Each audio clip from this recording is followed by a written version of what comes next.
任せ。花のようにさらに遅い。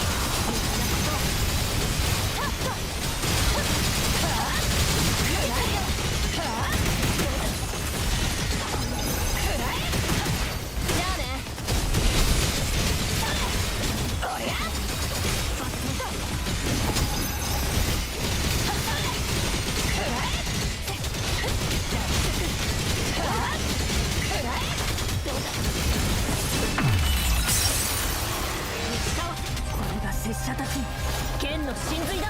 人頭一如万象を切り伏せん。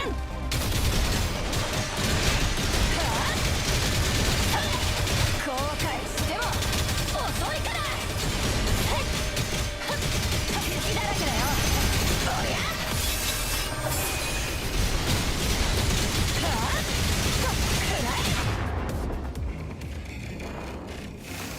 お姉さんが負けるわけないでしょ。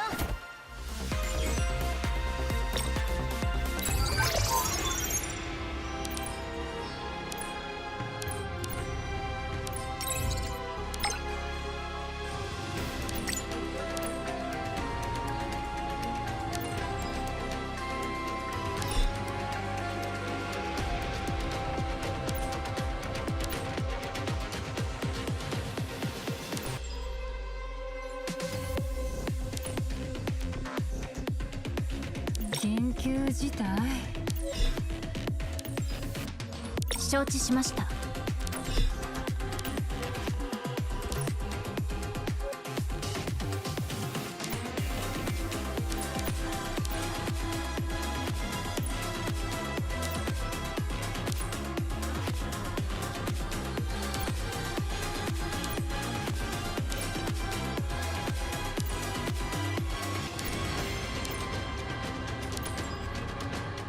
ギャラは忘れずに頼むよ。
時には暴力も必要ってね。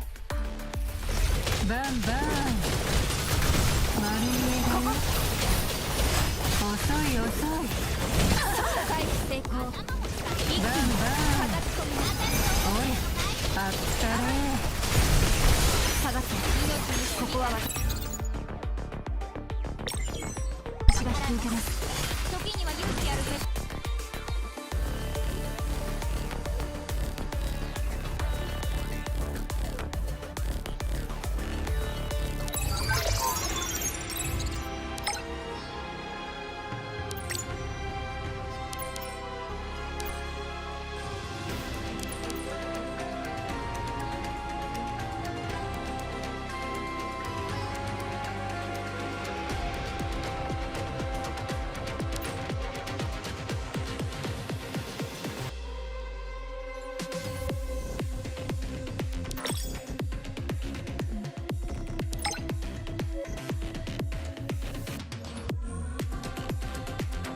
心配いらないよ。私に任せて。いや、いいね。ありがとう。邪魔をしないで。さあ、どうかしら。ここで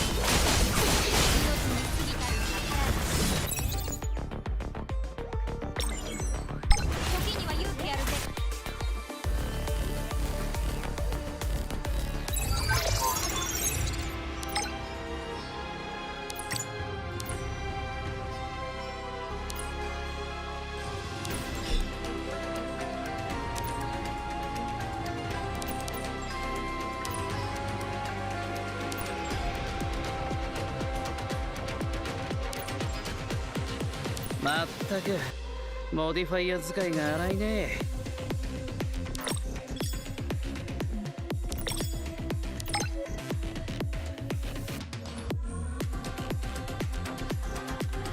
作戦開始。皆さん落ち着いてきっちり決めちゃいましょう。これを待って絡め取ります。残念でした。そこ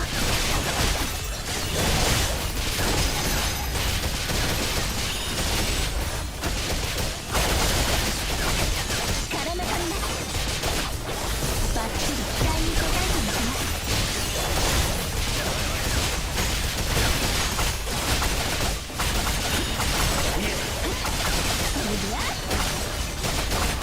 ほらほら絡め取ります。ほらほら奥義運転強来。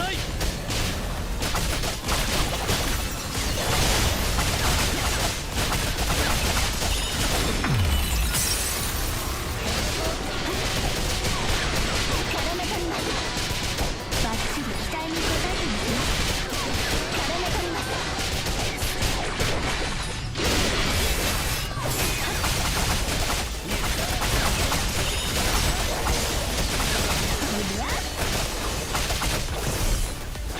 ほらほらこれはどうです？蹴りをつけよう。残念でした。きれいさっぱり終わらせましょう。そうね。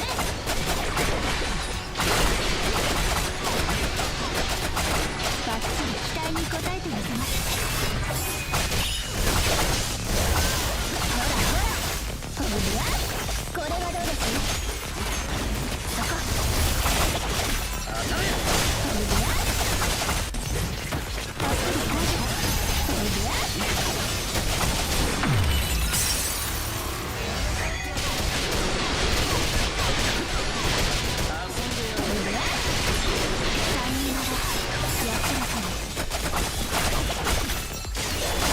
ほら残念でした。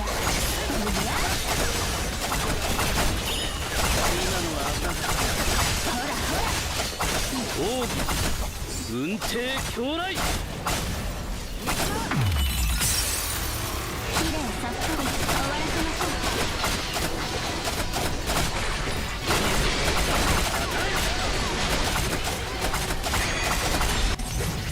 たっぷり感謝。作戦成功。バッチリ計画通りでしたね。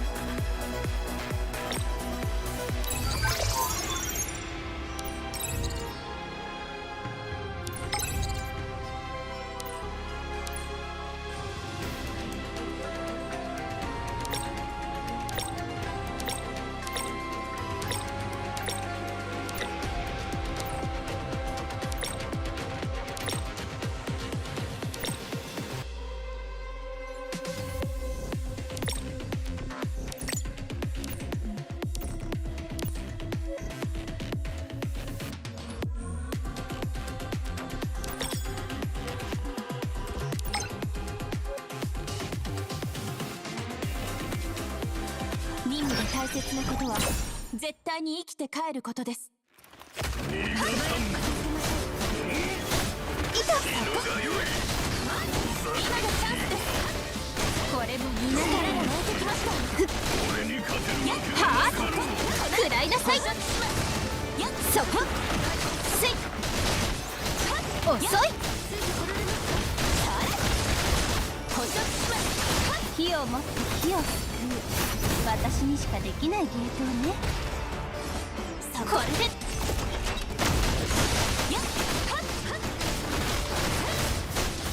捕食します。遅い。一掃します。助かりました。これでまだ戦えます。食らいなさい。はあ！今がチャンスです。食らえ！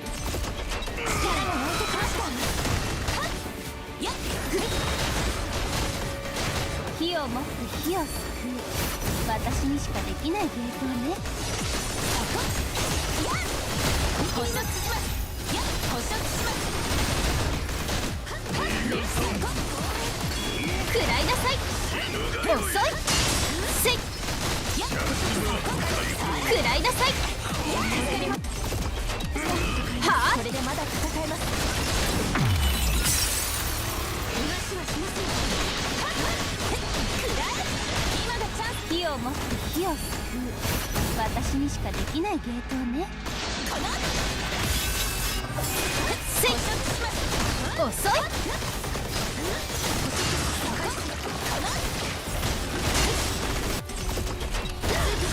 これもみんなに。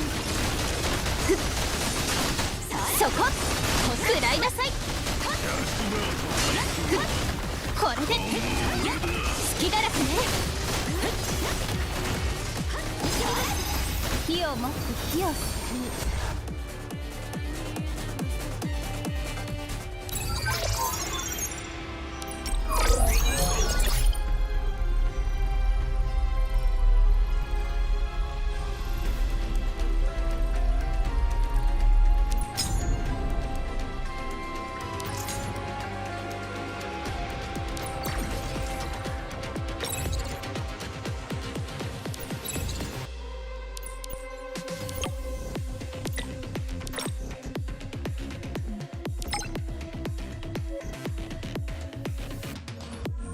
時には暴力も必要ってね。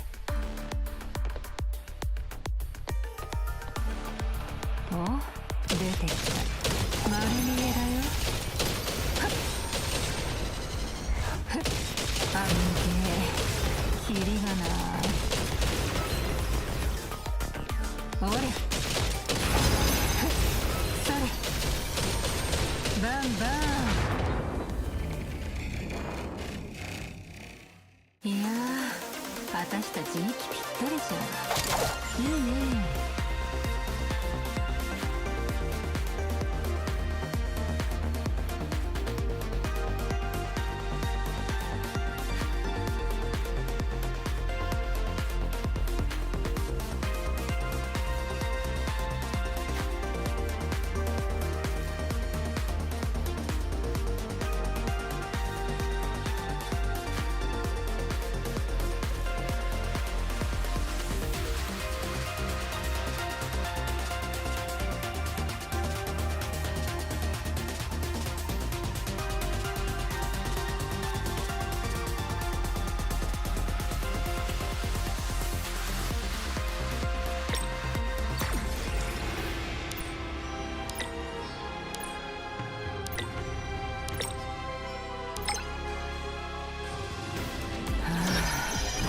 やるか。お、出てきた。おりゃ、キリがない。バンバン。あったれあったれ。それバンバン。丸見えだよ。おりゃ、バンバン。いやー、私たち息ぴったりじゃん。いいね。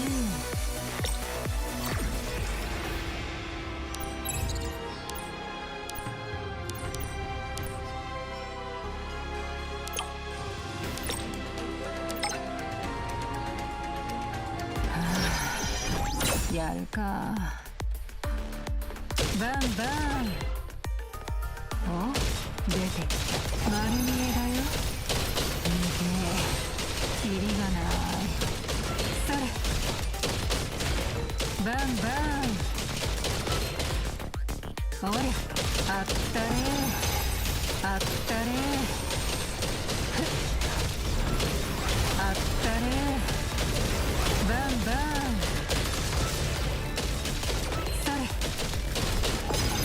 バンバン。あったれ。足ガラ空きだよ。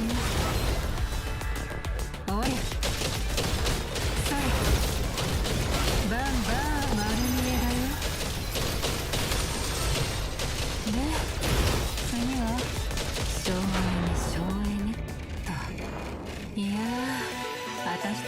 ぴったりじゃん。いいね。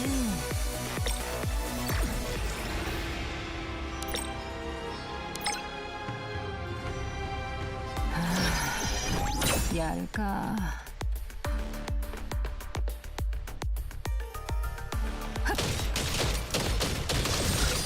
見えだよ。遅い遅い。あったれあったれ。見れれ打ち。おり見れれ打ち。バンバンあったれあったれ。バンバンそれ遅い遅い。私より経験してない。丸見えだよ。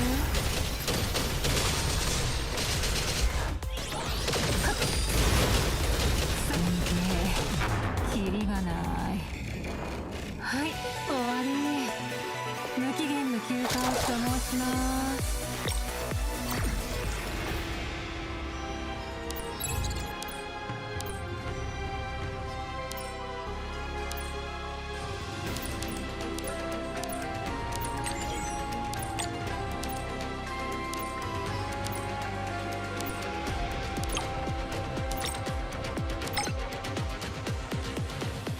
時には暴力も必要ってね。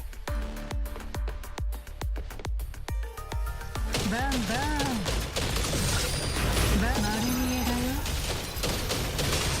見れれ打ち。バンバン見れれ打ち。あったれ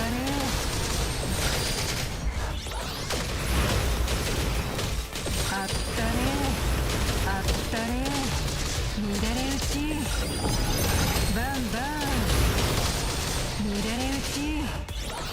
おりそれあったれ。丸見えだよ。バンバン見れれ打ち。キリがない。はい、終わり。無期限の休暇を所望します。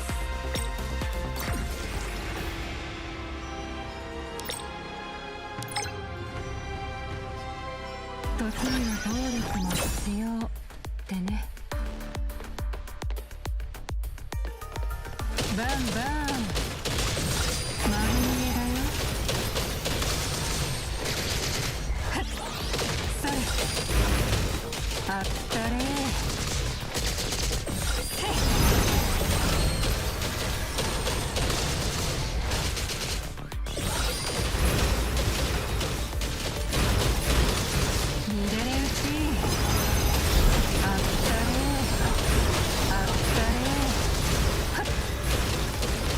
バンバン丸見えだよ。遅い遅い。バンバン。いやー、私たち息ぴったりじゃん。いいね。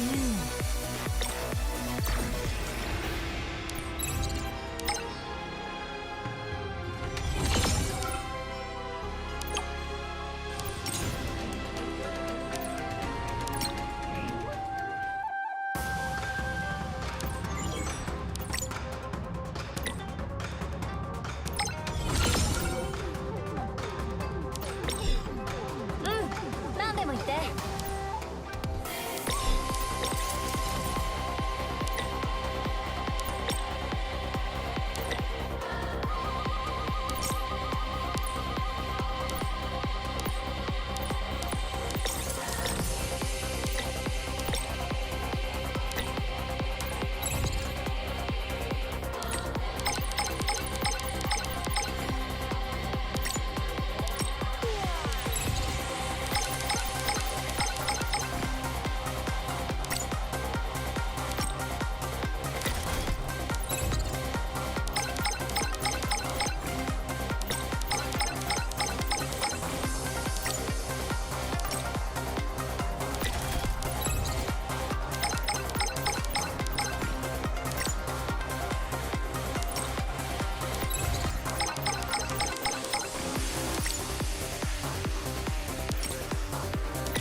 大切なことは絶対に生きて帰ることです。今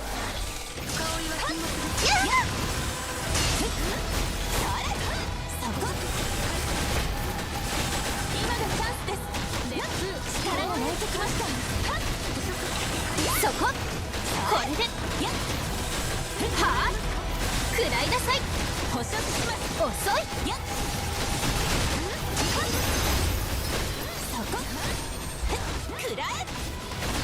火を持って火を救う。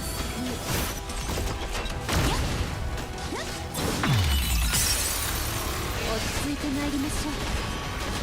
そこ、捕食します。一掃します。で、そこ、力が湧いてきました。みんな無事で何よりです。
バッチリ打ち合わせ通り頼みます。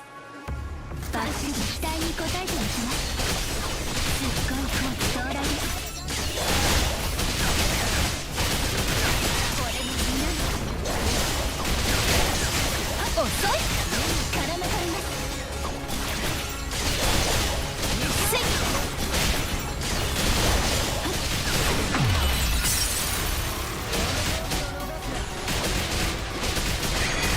極光は両来、横は明瞭。さあ、お眠りなさい。ほらほら、これで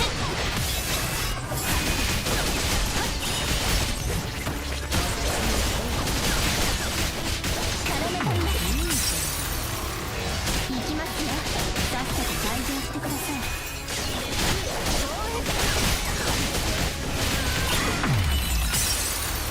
きれいさっぱり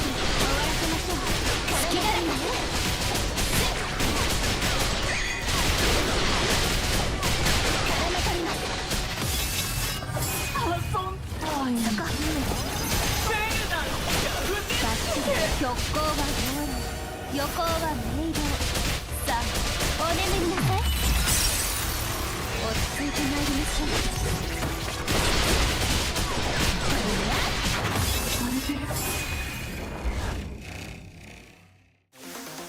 作戦成功。バッチリ計画通りでしたね。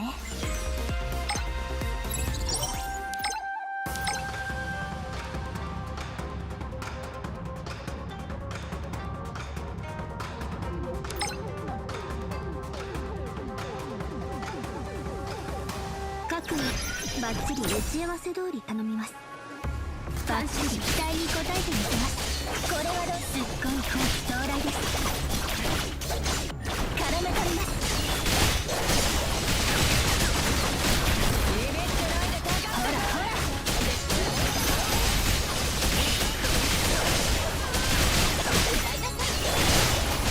そこ。せい。外しません。落ち着いてまいりましょう。極光は両来、横は明瞭。さあ、お眠りなさい。バッチリ解除です。ほらほら、さようなら。安らかに。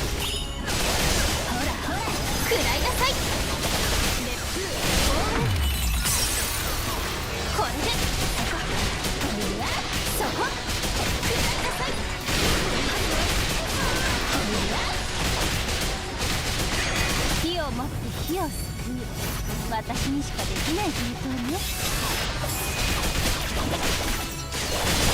残念でした。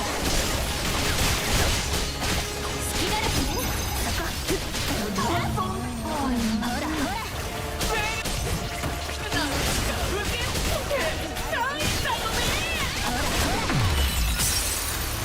きれいさっぱり終わらせましょう。食らいなさい。遅い。やっぱりあなたはいつも正しいみたいです。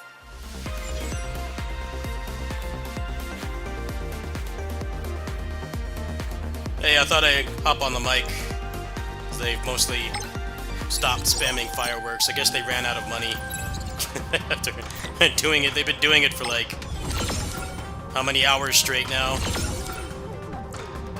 I figured it was alright to hop on the mic after they finally stopped. But I'm just farming for a 10 pull right now. That's what I'm doing, in case you're wondering.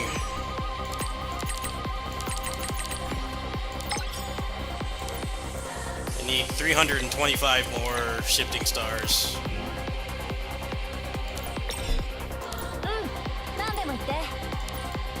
Also getting their proficiency up too.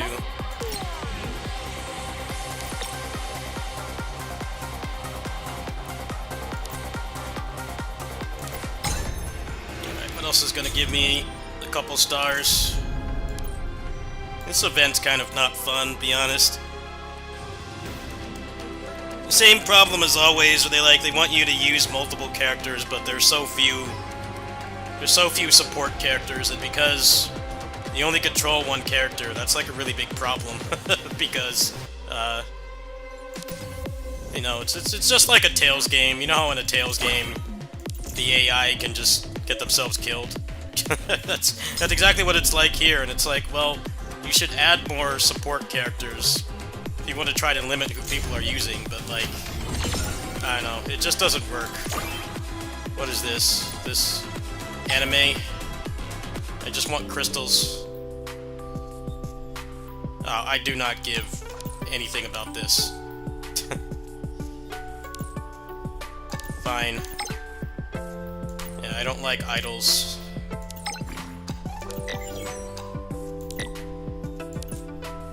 Okay, you have the martial arts chick. That's acceptable, I guess. God Eater is cool. And then, this chick plays like Bayonetta. Why not? What do I get for that? Oh, I get 200 for that. Cool, well that was worth it. That was worth it. that was definitely worth it. I'll take it. I only need 175 more and do a 10 pull. Yeah, I wasn't really feeling this event. Felt pretty underwhelming.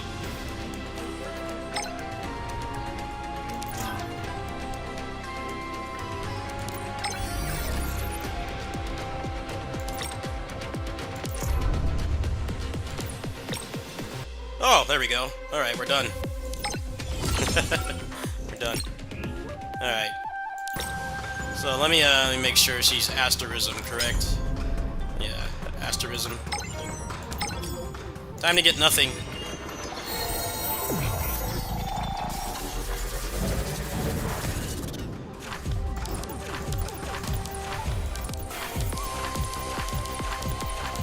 Oh, well, that's a real slap in the face, isn't it?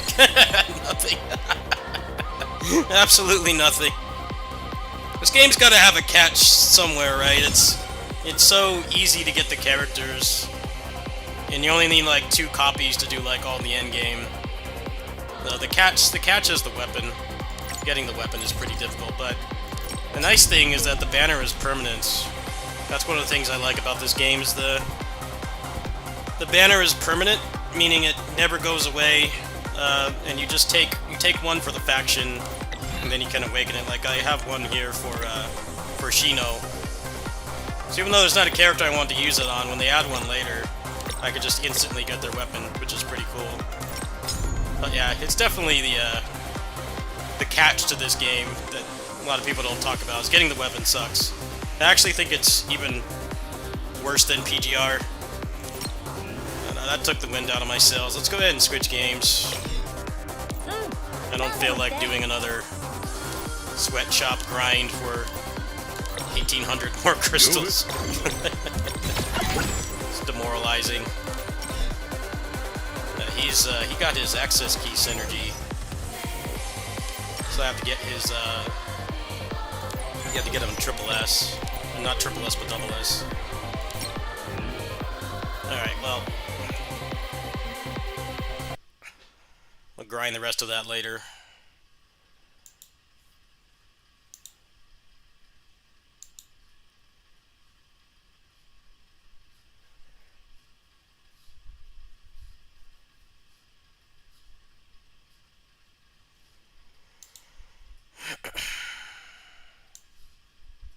Alright, you guys going to see Crystal Crisis or Warrior's Abyss? When you guys going to see?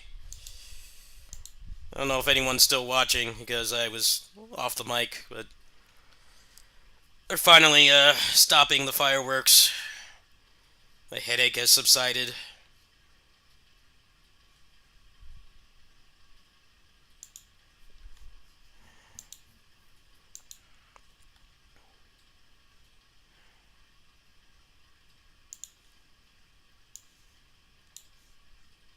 I guess I'll do some Crystal Crisis for a bit. Chill out.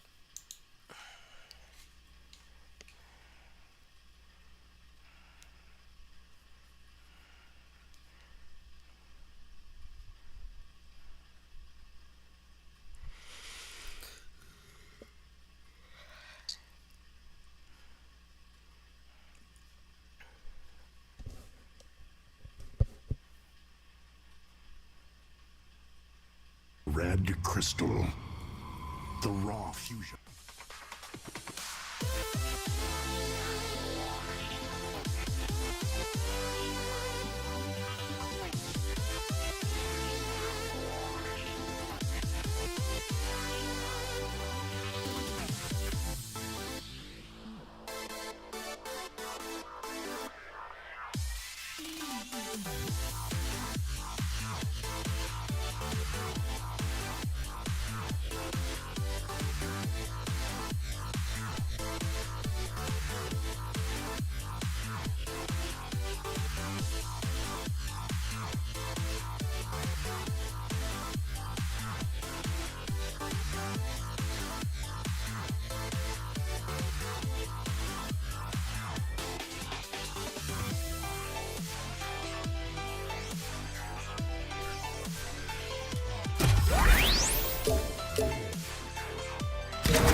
Here they go again.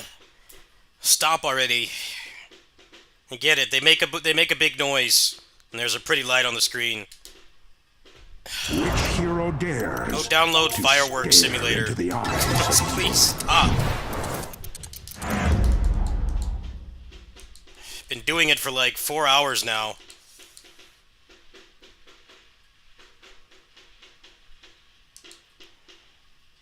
Hate them so much. I wish they were banned.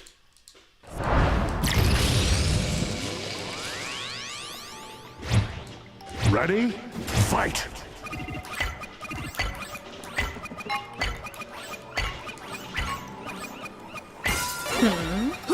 There, you got your 5 seconds of entertainment. What a great use of money. Idiots, I swear. You got your 5 seconds of entertainment. $800 down the drain. Maybe it's time we stop shaming people for spending money on gacha games. I think fireworks spammers are worse. Even if a gacha game goes end of service within like 2 months, that's still longer than fireworks last. It's time to change the agenda. People that spend a down payment on a house on gacha games are not the problem.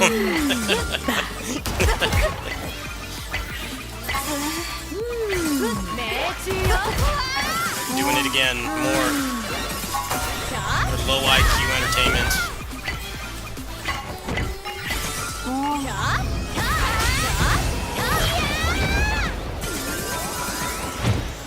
Ready? Fight!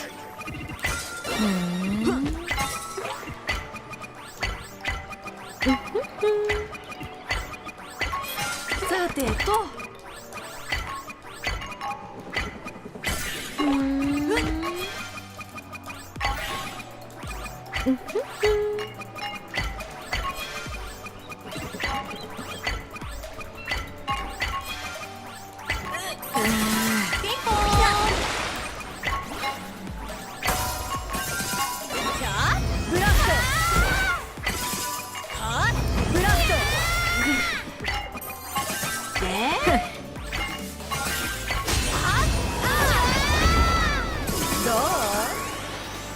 You win.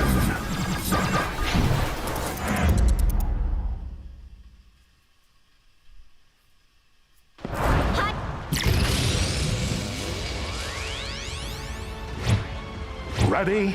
Fight!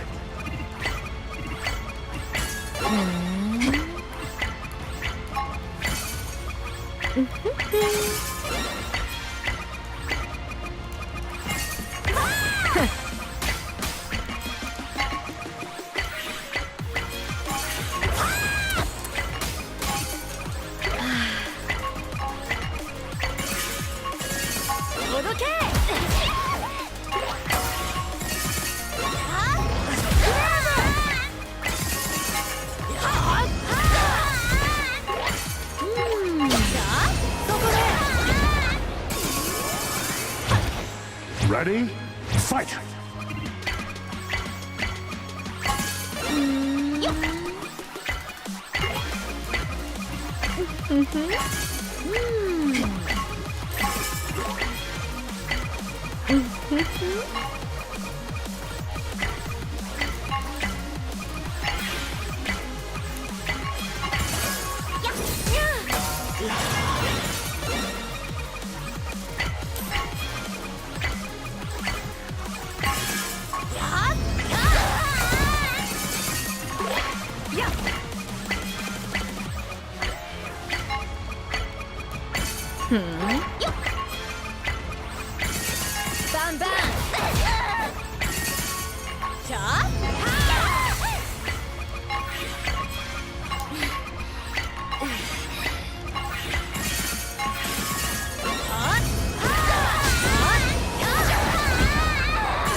You win.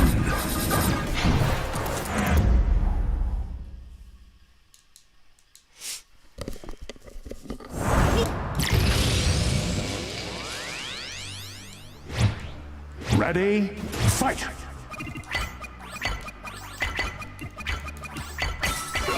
ね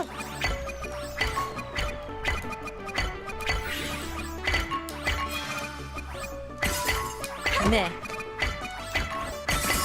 ドカ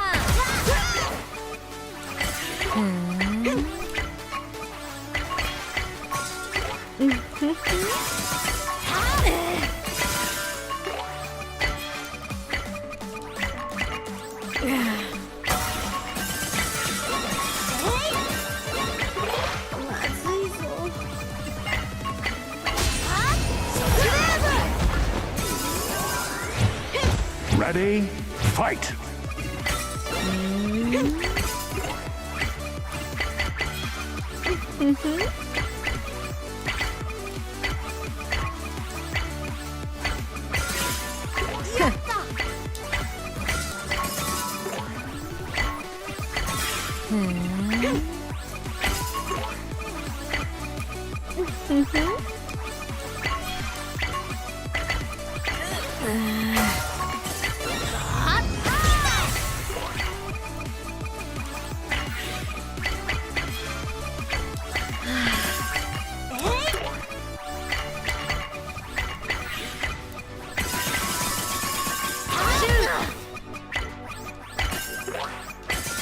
シュート何くそあーじゃあそこでそこでまだ続くのね You win. Look how they had their eyes blinking when they fall over. It's like Donkey Kong Country. Little minor detail. Like you're not actually killing them. They just need a little break.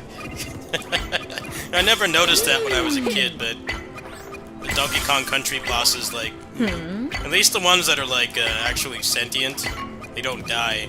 They just kind of get knocked out. And I never noticed that. I was like, yeah, it would be kind of weird as Donkey Kong was killing the animals that were taking his bananas.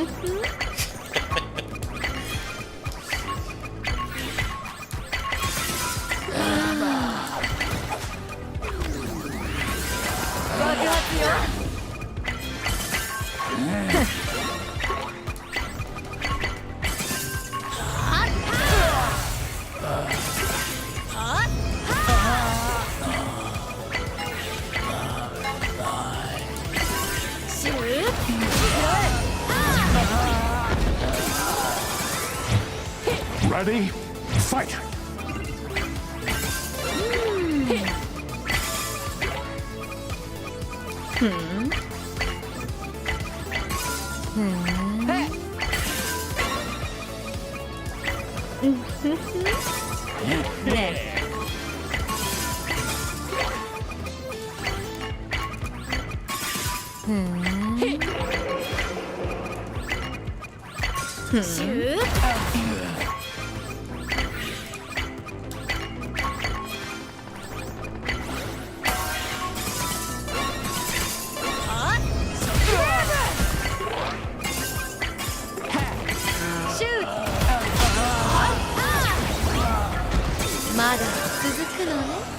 You win.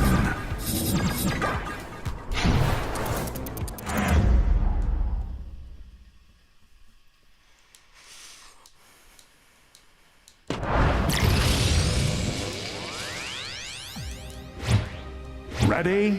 Fight!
Ready?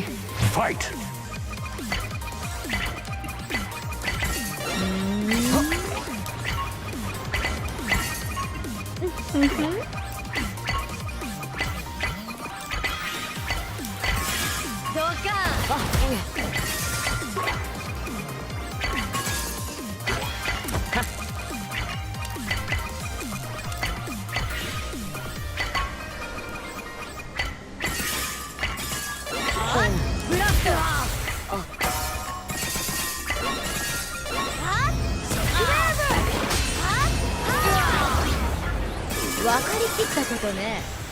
You win.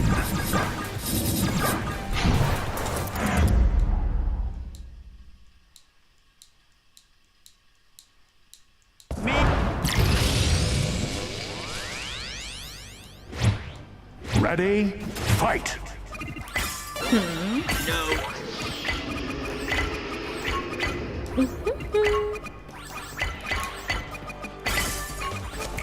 What's up?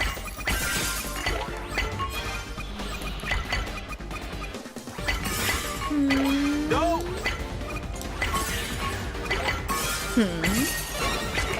What's up? Yeah.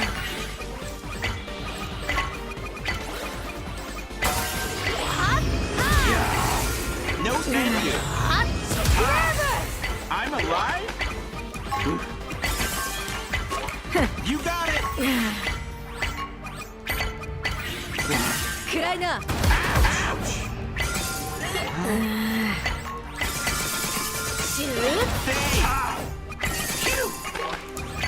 Too much. Oh, good! Time out. No. What? Well, that hurt. How about Ready? it? Fight!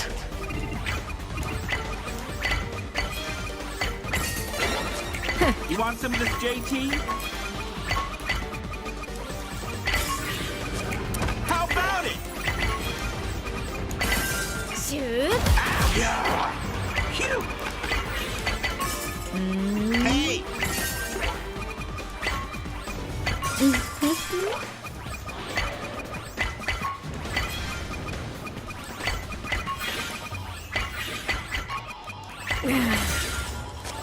How about it? No. 爆発よ。 Hey! I'm alive? No.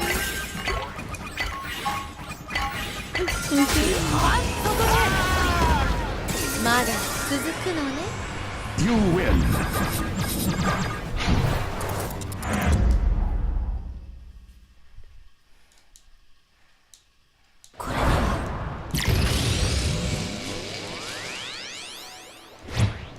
Ready?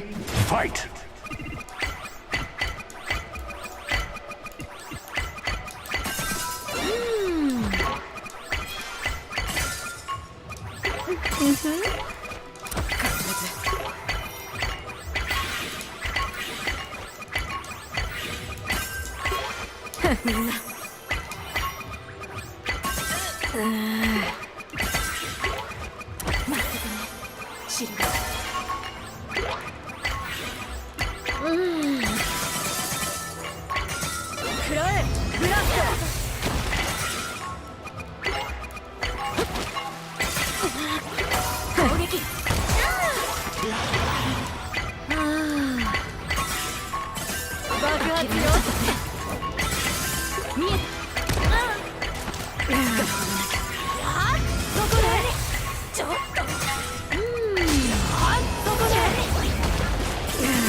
Ready?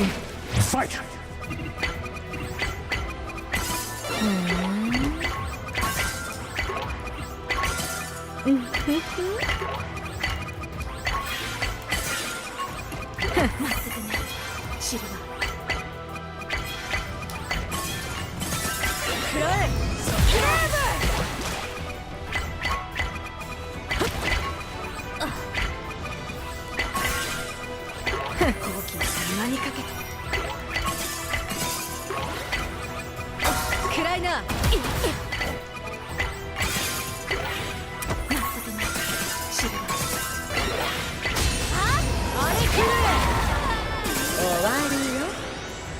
You win!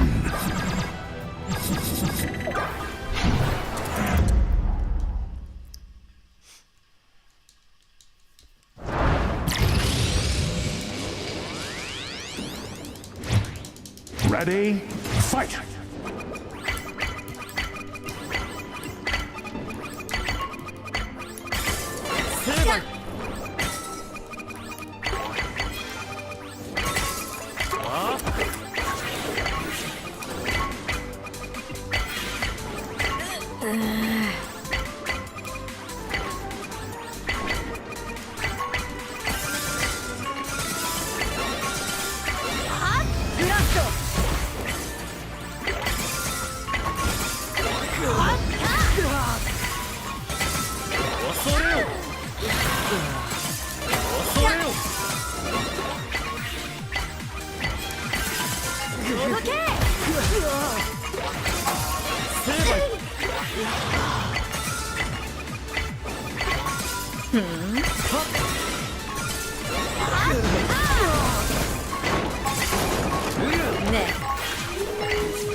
Ready, fight!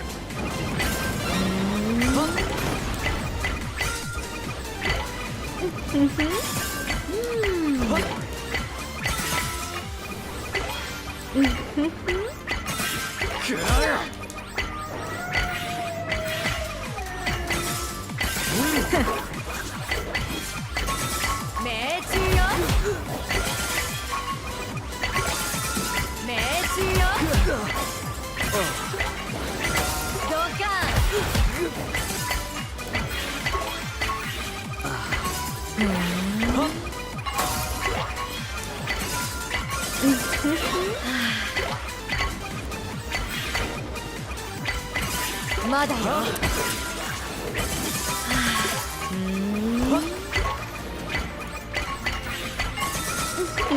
まだよ。 Ready, fight!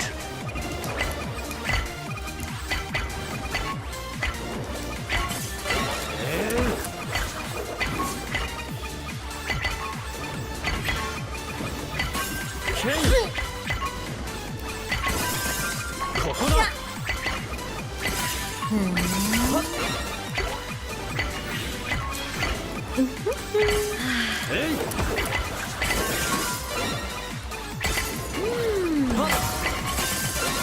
バンバン。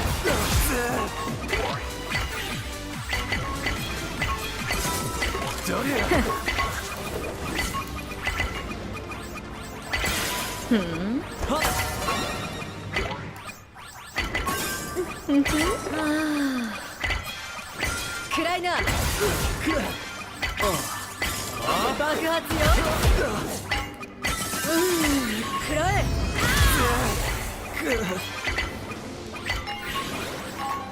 命中よ。あれ来る。また続くのね。 You win!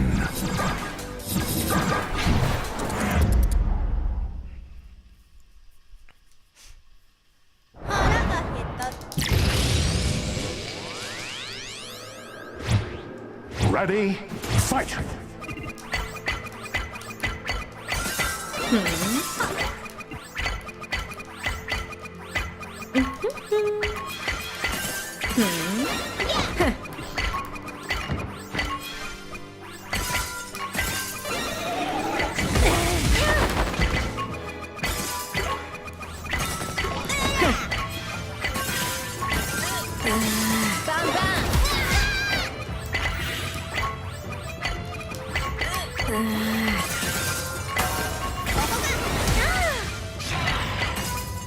ねえ。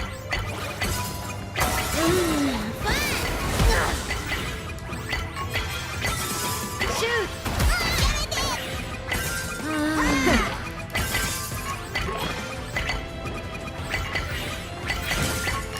ねえ。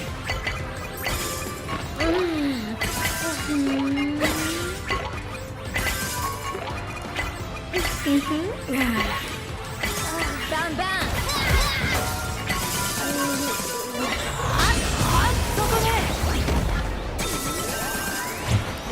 Ready, fight!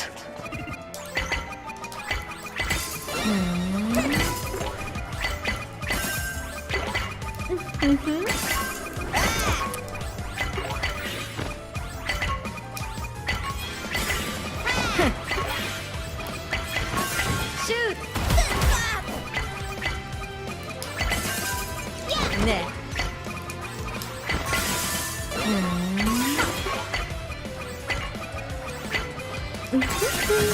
暗いな。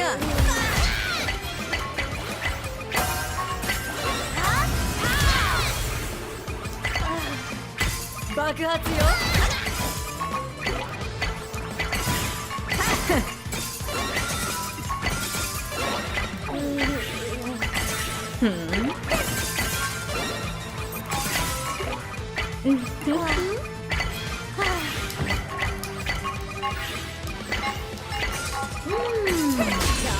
あれ来る。 You win!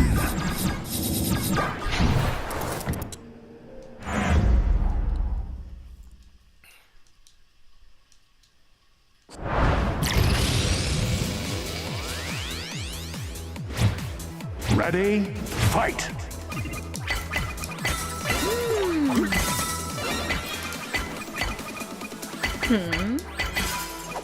Ne. Yo-ho!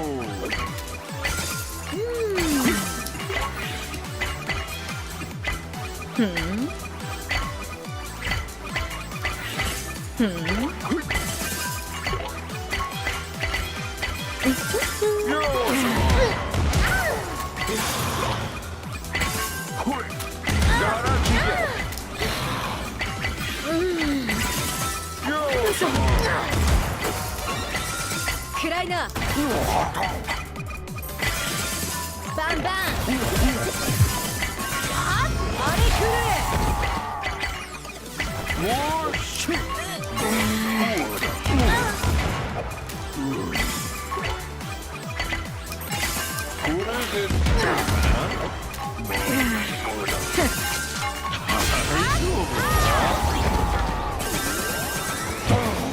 Ready, fight!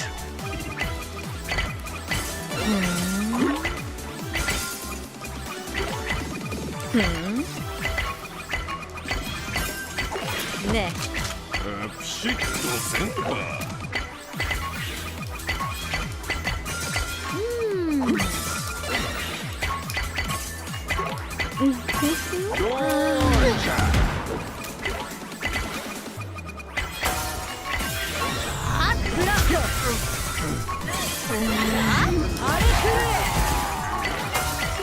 よっこしょっと。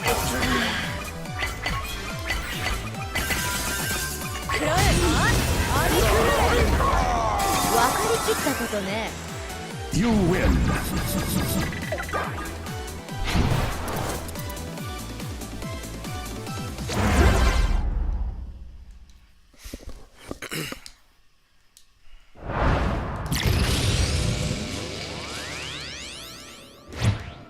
Ready, fight!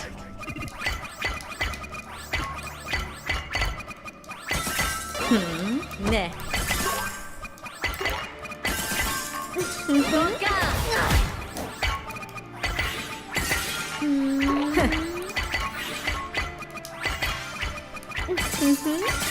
爆発よ。爆発よ。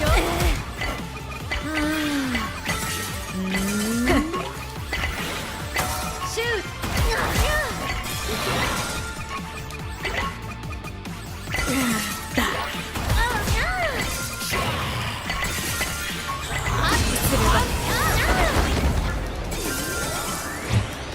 Ready, fight!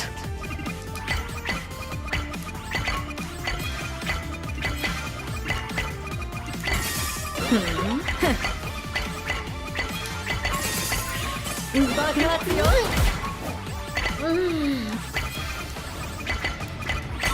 暗いな。バンバン。どうすれば。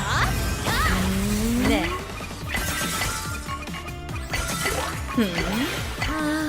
バンバン。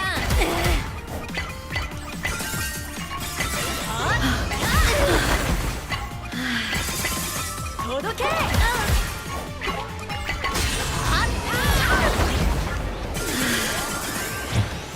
Ready, fight!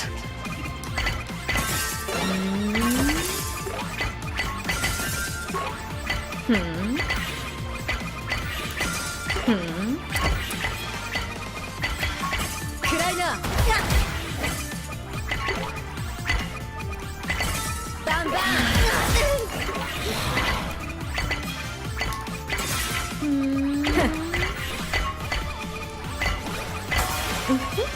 まだよ。命中よ。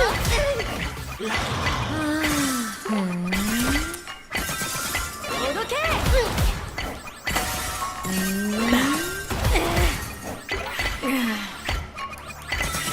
どうか。バンバン。シュート。嘘。バンバン。届け。まだよ。命中よ。どうか。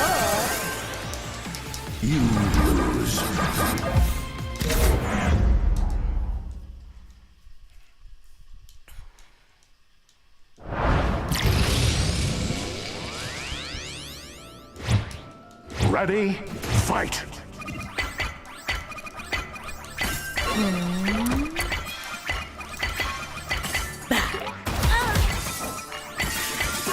届け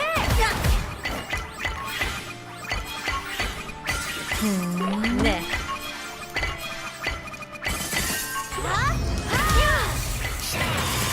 命中よ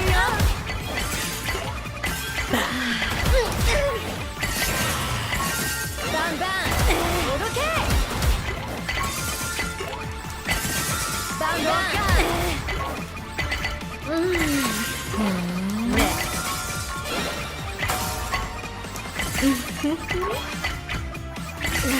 暗いな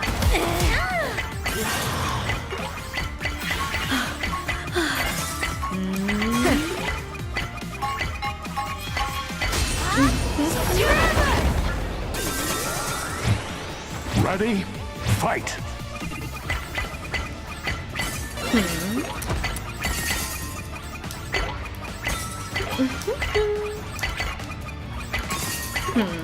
ね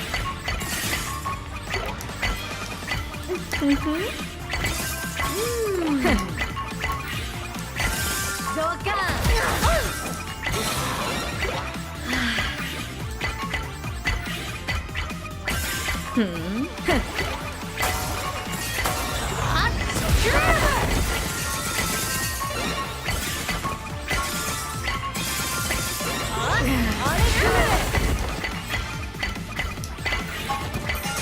まだよどうか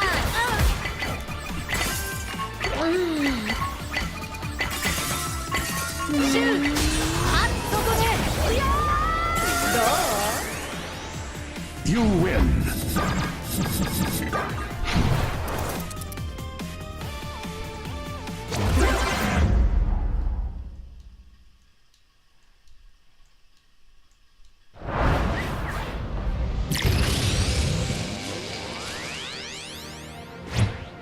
Ready, fight. ねえ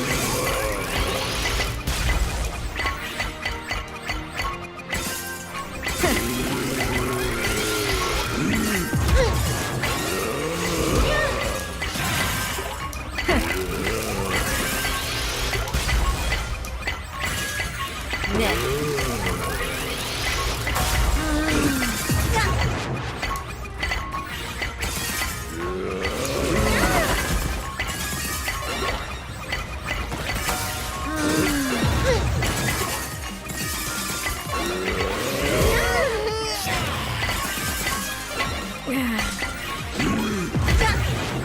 どうすれば Ready, fight. ねえ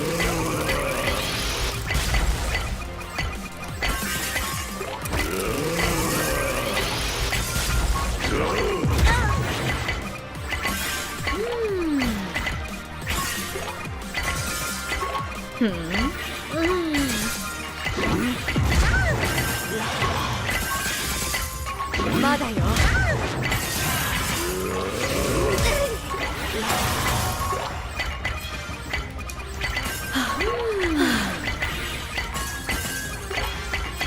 Oh, come on, man. Didn't give me any gems. You Alice is a beast.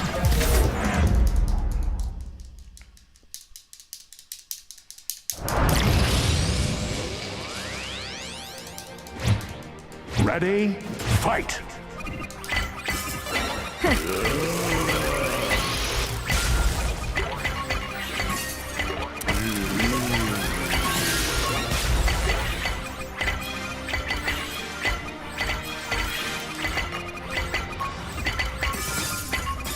まだよ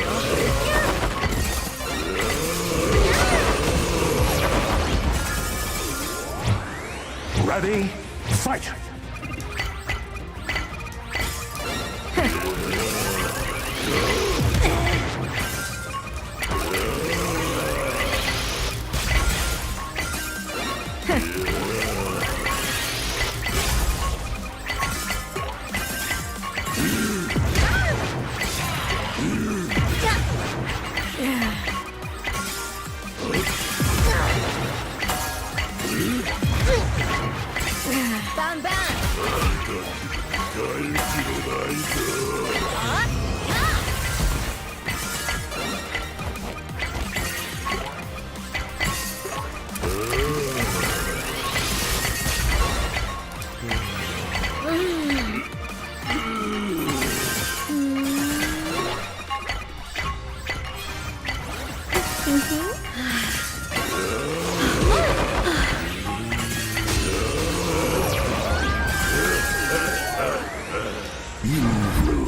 Ready, fight!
Ready, fight!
You lose.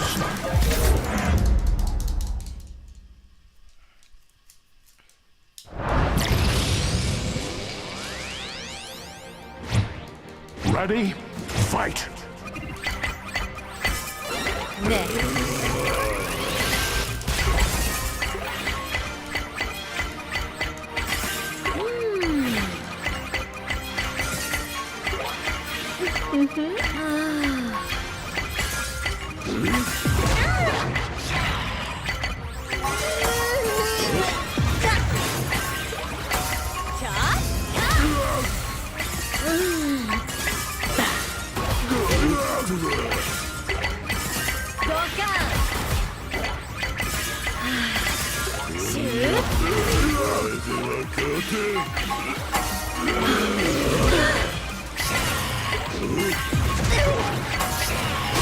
This boss is impossible. How does he attack so much? Ready, fight!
Come on, just die. I want to stop playing. It takes too long to get here.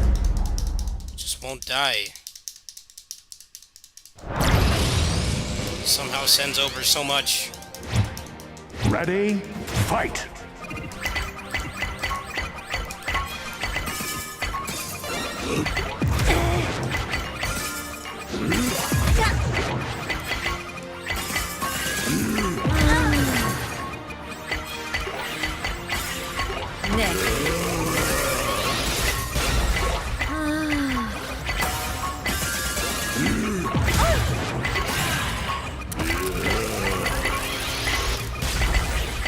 命中よ。さあそこで。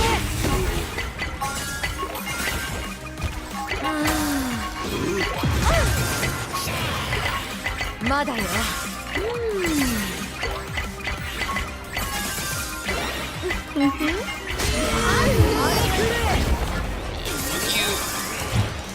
Ready?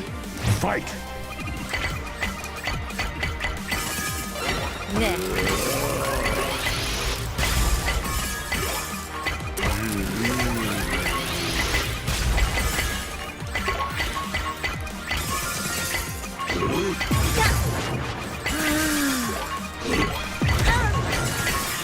どうすれば。ね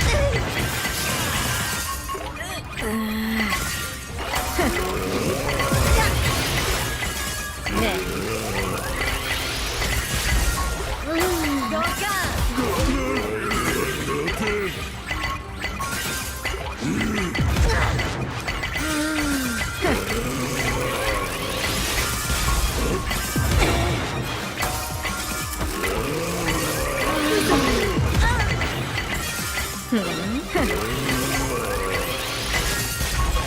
まだよ。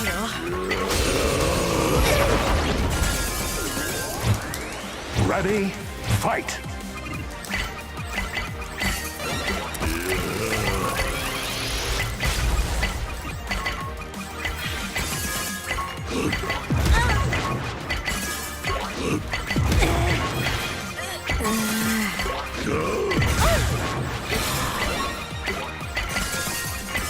まだよ。 Just instantly dead, even though he barely does anything. You lose. Never give me an unlockable for this. He's impossible. Takes so damn long to load. Ready? Fight! Turned off the supers thinking would make this less annoying, but he just does not die. No matter what I do, he can send over so much instantly.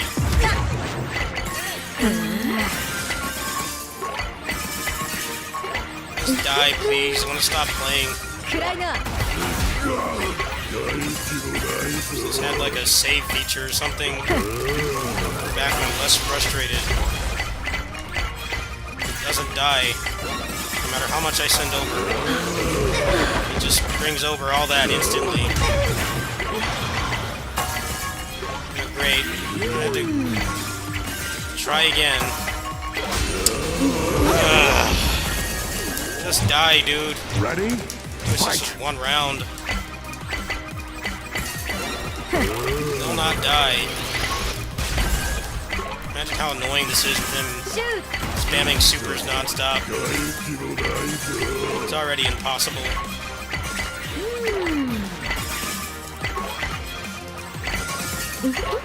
Just send over all that instantly. Just die, please.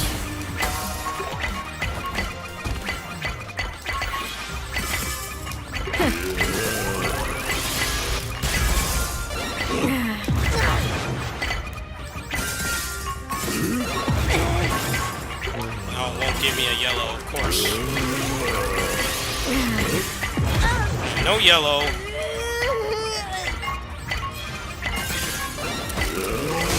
Just fucking die, bitch. You lose.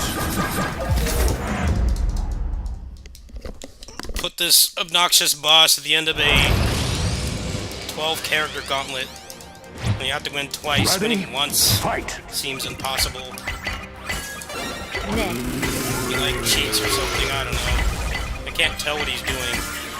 ね Does not want to let me end this game.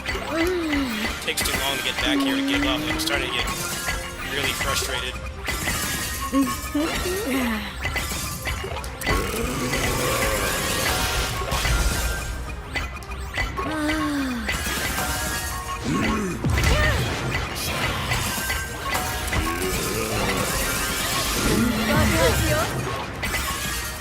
It's like everything I send just disappears instantly.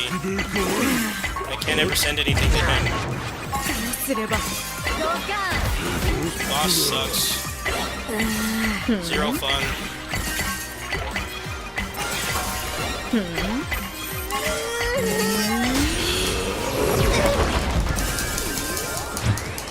Ready? Fight!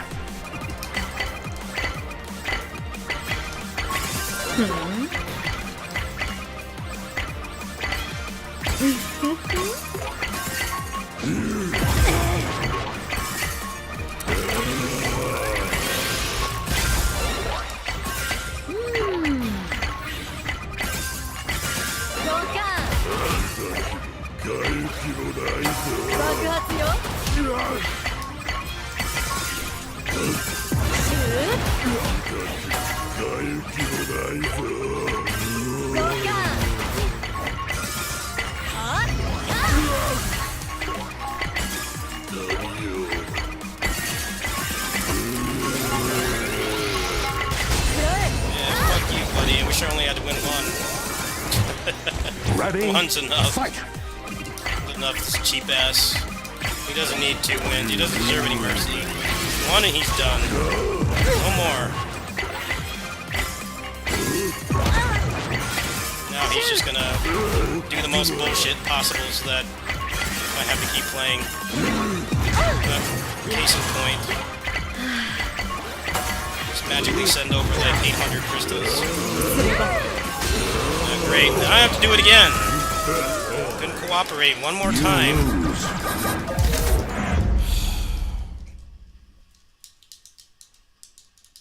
Never give up. No, I want to give up.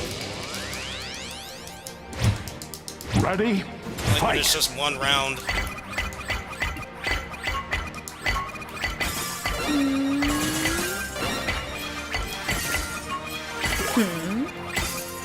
Look at that, he sends all that over instantly.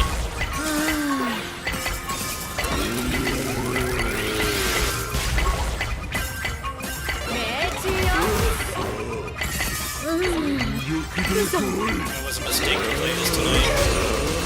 Try and not get tilted. Boss is Ready? impossible. Fight! I don't even want to play this anymore, but I feel trapped. I think you get something for doing this, and it's just too frustrating. ねえ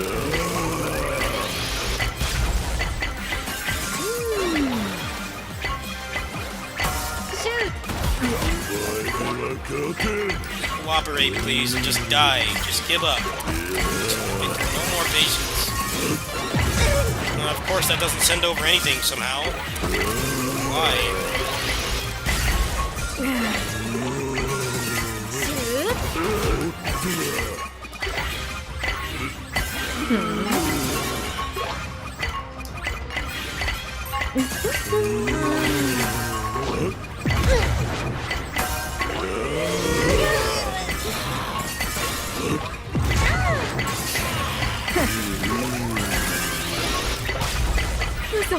Come on, just die.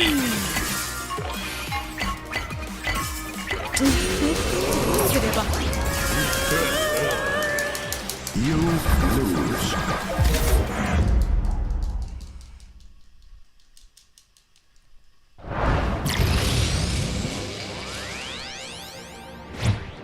Ready? Fight!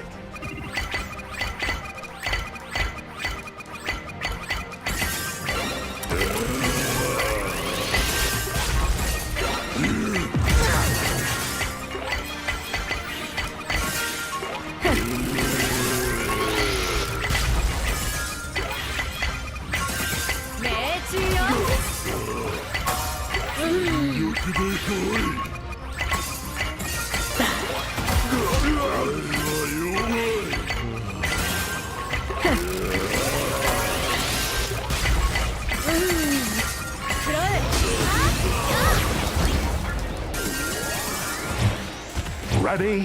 Fight!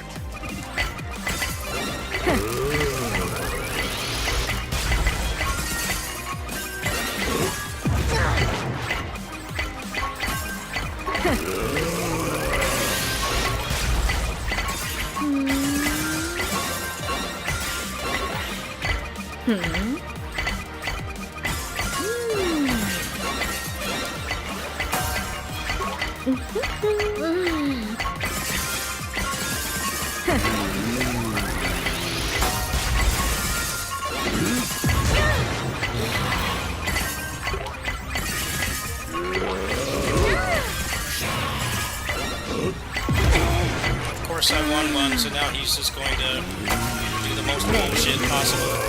Of course. Just die, dude. Yeah, bitch.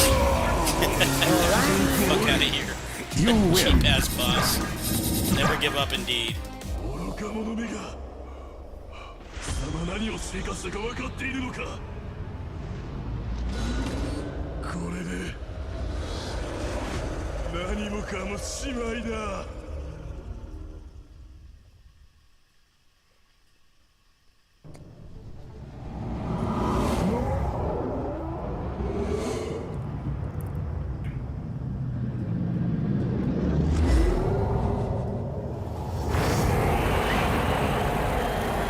No, no, no more bosses, please. No. ねえ首筋を見せてごらん No more bosses. I'm done. No, no, that's it. No more. Fuck. Oh, I was done there, man. Fight. I was done there. No more. He died. Roll credits. I hate when games do this. I tell you the game is over and it's not. This is gonna take another hour. I want it to be done. 命中よドカンまだよ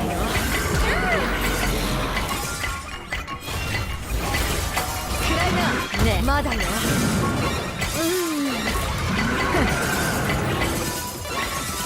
シュー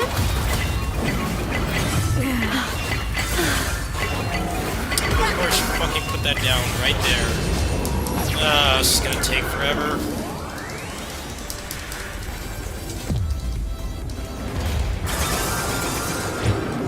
Ready? Fight.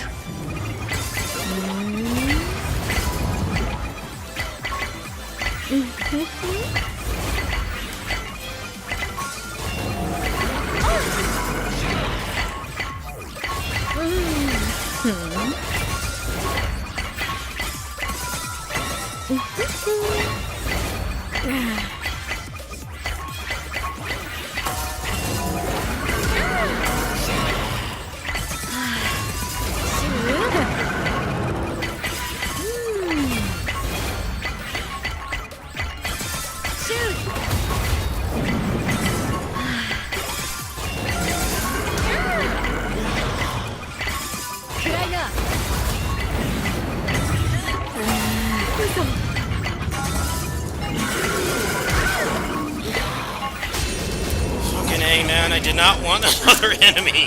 I wanted to be done. Why? Why does there have to be another enemy? It took like 30 minutes to get past the last guy.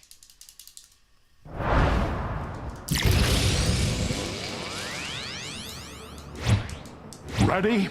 Fight.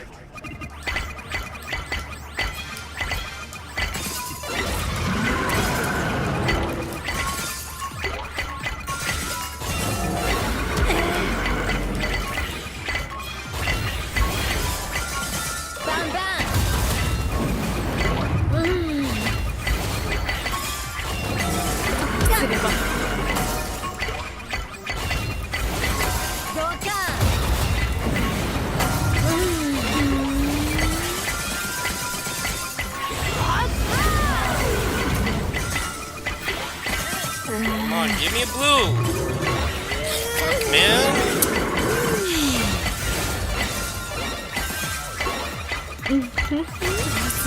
Just like going through it as fast as possible. It wouldn't give me one.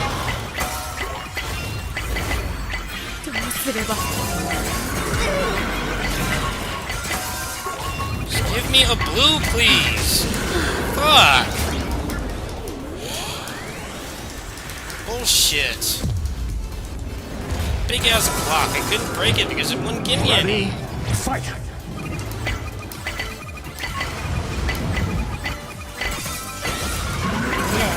I'm exhausted. I want this to be over. Why they thought that having like 12 opponents in a row with 2 rounds was a good idea. It's mentally exhausting. Like, the difficulty just spikes so much. Just die, please. Cheated out of the last one by RNG. 食らえ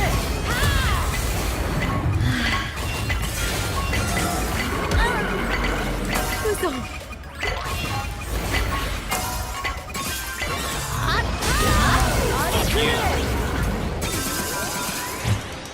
Ready? Fight!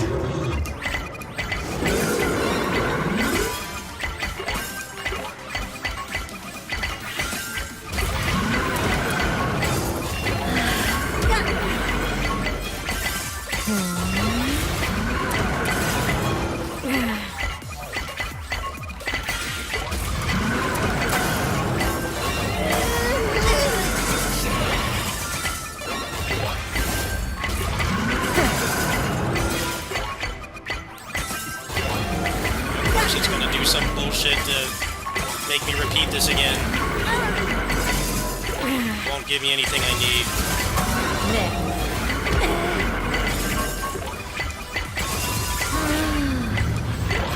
Oh, yeah, case in point. Do it all over again.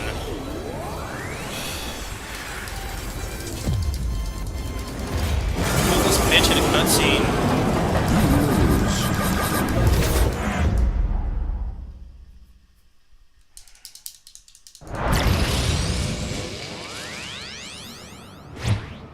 Ready? Fight!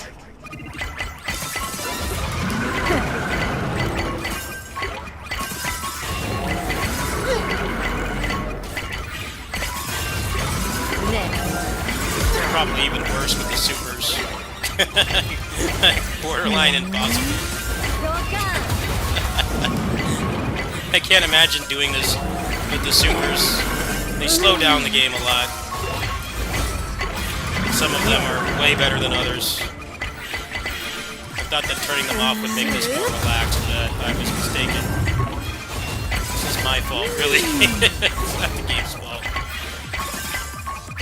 To be fair, it could have told me to make this boss optional, instead of catfishing me into thinking I was done.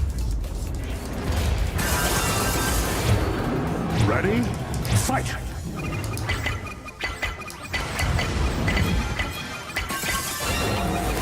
Very mentally exhausted playing this. It's like playing a beat 'em up for 2 hours. And like a hardcore 1cc attempt. It's just way too long. shoot It should be like one round. shoot Please just die. Cooperate. Brain can't take much more.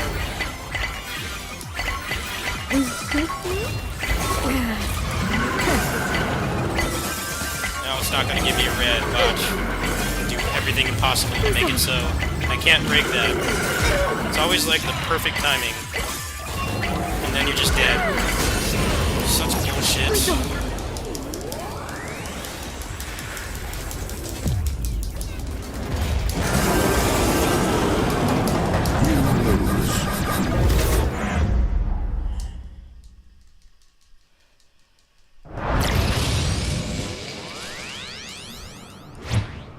Ready?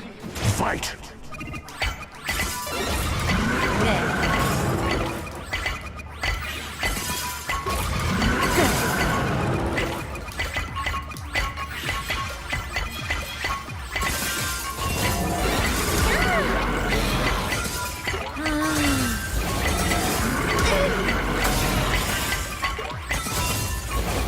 まだ I already don't have a chance. 食らえ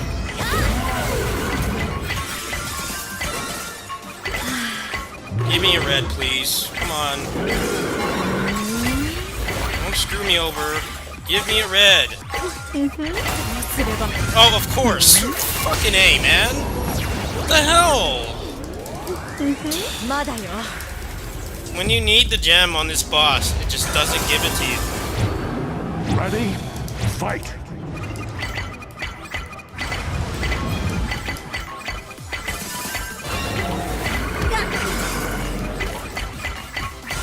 Bang, bang. Great. actually had an advantage for once, and of course the RNG screws me over. Trying everything in my power to break that red, and it just wouldn't let me do it.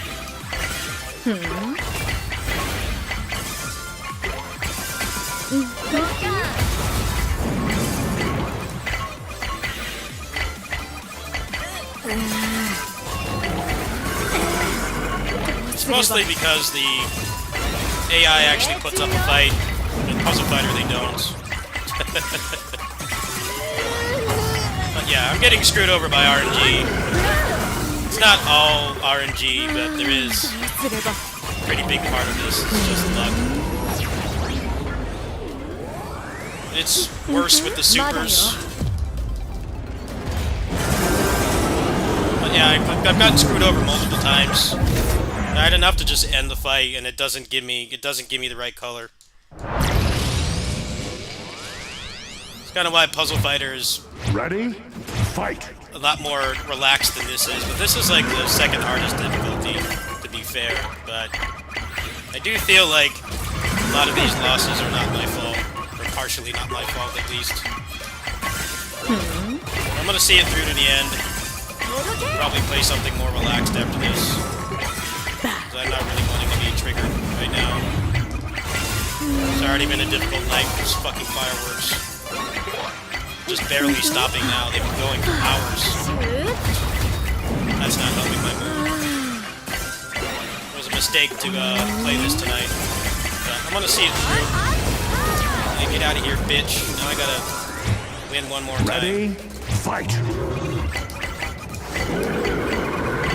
Can't imagine doing 1cc attempts on this. Not on this difficulty. Unlike normal or hard, it would probably be pretty fun.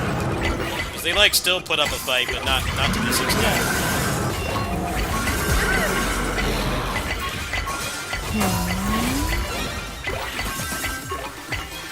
Probably would have been doing better if I turned the supers on. Thank you for giving me a red. Now I need him to not be a bitch and just die. You heard that. No profanity. It's a family stream. It's over. No coming back from this. Hey, maybe. There we go. Made the right call. You win! Yeah, that was exhausting. That felt like running an Olympic mile. GG's. This game has very high production values. I don't know how well it paid off. I didn't really anyone talking about this game when it released. It's a good game. I think it just needed a little bit more post-launch support, like balancing would have helped. It's a good game though. I mean, for $2. Very nice art style. It's mostly just the stuff they tried to change. The stuff they tried to change from the Puzzle Fighter formula is very divisive. Namely the supers. Grandmaster difficulty. I'm definitely not doing that. Expert or Master is not that bad, but Advanced or Expert is fine. Grandmaster is going to be way too exhausting, like playing like 6 hours of chess. My brain is just mush at that point. And I think that unlocked almost everybody, though. Just need to finish the Powerful evil story. must be stopped. But yeah, I'd say this game is better than Puzzle Fighter in some ways. The balance is kind of weird because they tried to make it more balanced than Puzzle Fighter, but by adding the fighting game supers, it kind of just... It's the same problem in a different method. Like, in Puzzle Fighter, the only thing that differentiates the characters is their attack patterns. And there were only 2 characters were ever used in competitive. Using anybody else was just wasting your credit. You gotta keep in mind it was an arcade game as well, so losing was was worse. Losing was worse because, you know, you had to wait potentially minutes on end to play again. So in this game, they're like, what if we add fighting game supers? You can either defend or attack. And it's a cool concept, but some are just way better than others, or they get them back too quick. And like a level 1 would be better than a level 3. So like a level 3 character, level 3 only character is at a disadvantage. It's nice that you can turn them off. It definitely does add some strategy, but it's the same problem as Puzzle Fighter, where there's only a couple that are going to be any good. So, bless them for trying, but they kind of just move the problem elsewhere. Puzzle Fighter, it's basically just...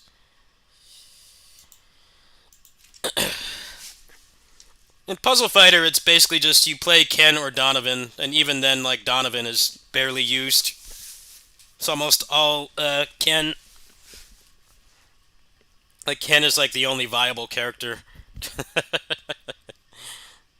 But yeah, I recommend that game for $2. It's worth it for that, especially if you can strong arm a friend into playing it. It probably gets a lot less frustrating. It's a shame it didn't seem to do very well, but I think they kind of self-inflicted that a little bit with adding that really aggravating super mechanic and then like not properly balancing it.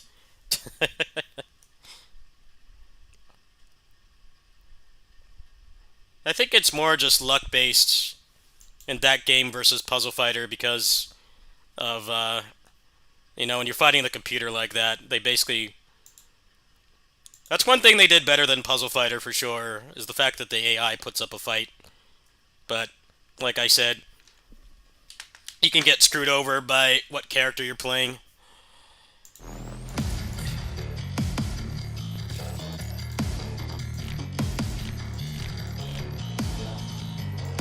I think there's also the issue that, like, some of the supers are clearly made with fighting a human player in mind, and that game was not ever popular. Like, now there's probably no one playing it. So, like, the ones that like obscure the opponents, where they like take away the colors, or they like dim, you know, they impair your vision in some way. Those are all useless against the computer. So that's the other problem with the super system in that game is, like the ninja, for instance. His super is that he removes all the colors. He turns all the blocks gray. So you have to have good memory, but like the computer is not going to be affected by that at all. So when you take that into consideration, you would never play as the ninja if you're playing that alone, because he has no advantage. His attack does not really accomplish anything against the computer.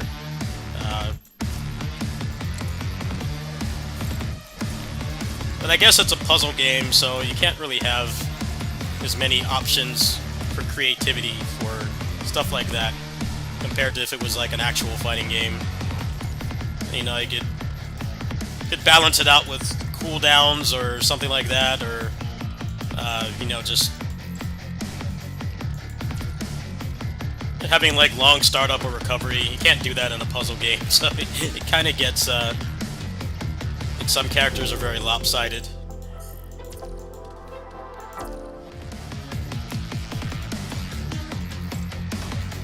I guess that's what happens when you try to put like fighting game stuff in a puzzle game. It's not going to work as well as you think. It's a good game, though.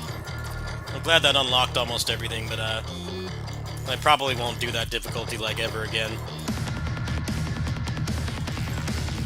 Can't imagine how much longer that would have taken with the supers on. It would have been even worse.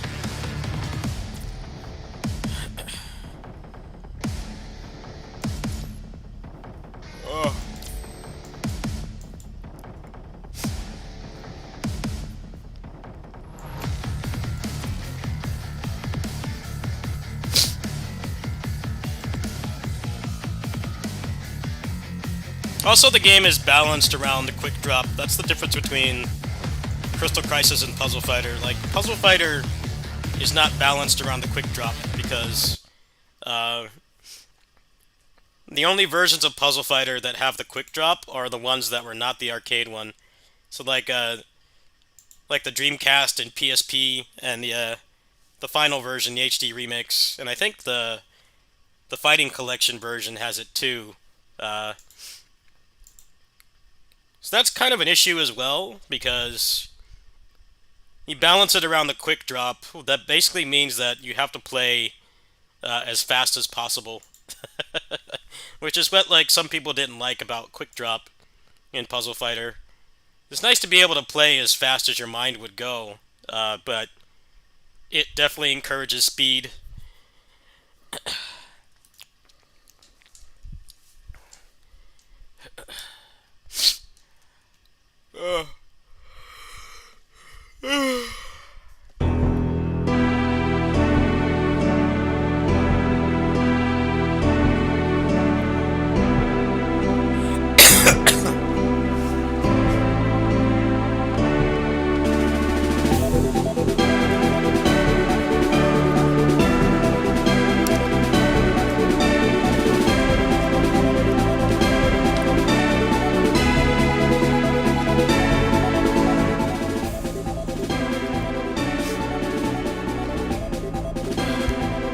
I don't know what competitive Crystal Crisis looked like. I'm curious what it looked like, and how many characters were viable. Like, is it actually any better than Puzzle Fighter, or is it the same?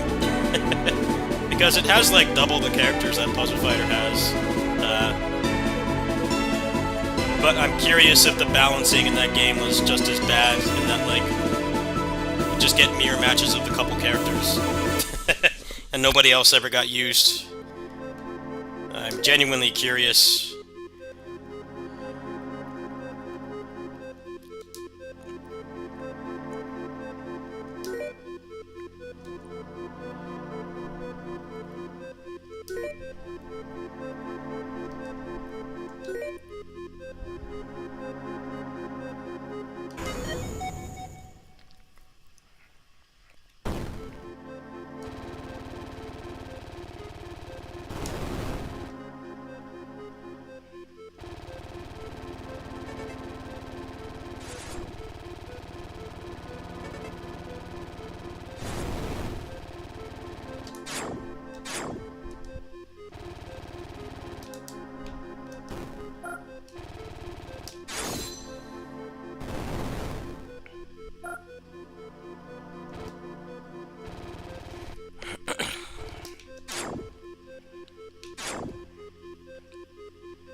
Oops. It's really cool. It's like a shmup, but also a melee action game. Nice.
hope somebody tries another puzzle fighter game like that again, but I think Crystal Crisis not doing well probably killed that type of competitive puzzle game. I never really heard anyone really talking about it, which is kind of a shame because it is a good game. It's one of those things where I think it needed more post-launch support. Not necessarily characters, but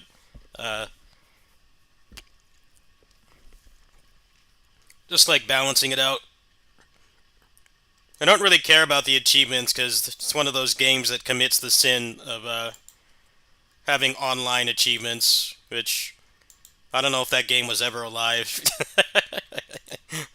Usually when I see achievements like that, I'm like, I just don't care about getting any of them because I basically have to go into a Discord and beg somebody to play just to even attempt to do it. It's like those people that arrange boosting matches on like old sports games just to get the achievements.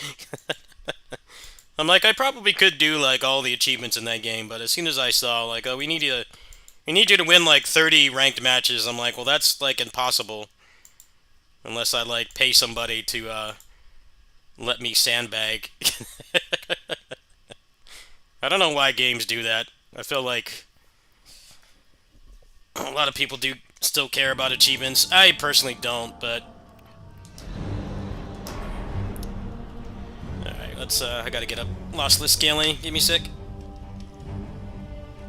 We'll do like one run of this and I think I might call it a night. Need a wind down after all that brain melting. Crystal Crisis. Oh, that's right. I wanted to get I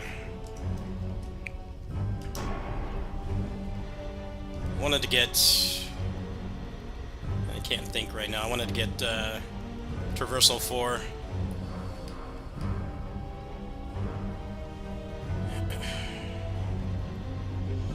Where's the bearded Yukimura? Where is he? I always lose track of him in this mess. Hopefully this will be relatively chill. I don't really want to maul any more than I already did. That was a lot more involved than I thought. Hold on, let's see what books I've got.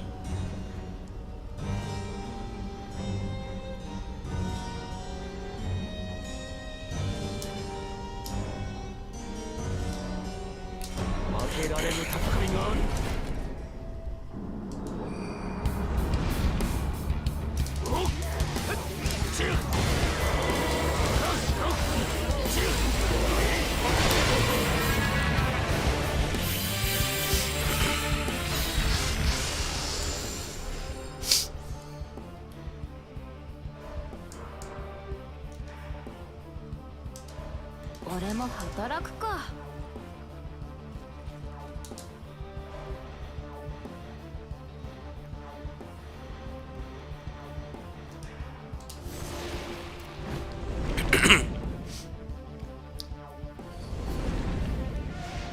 I mean, I guess there's Puyo Puyo Tetris. That's about as far as it goes for competitive puzzle games. Maybe if you count Bomberman, but Bomberman Online has been dead for a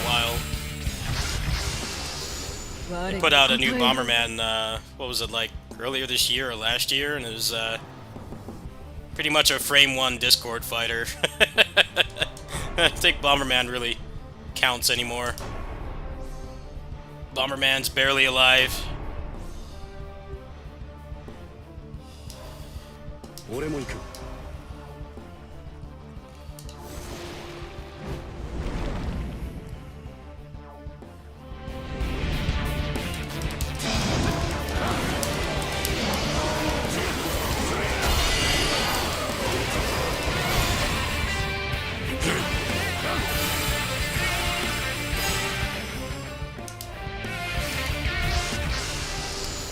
我に答えよ。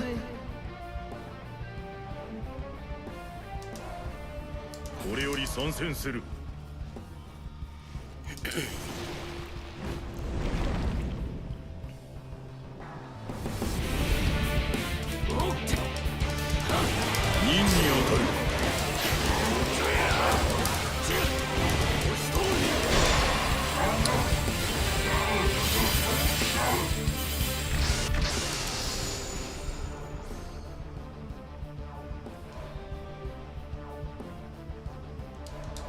私も共に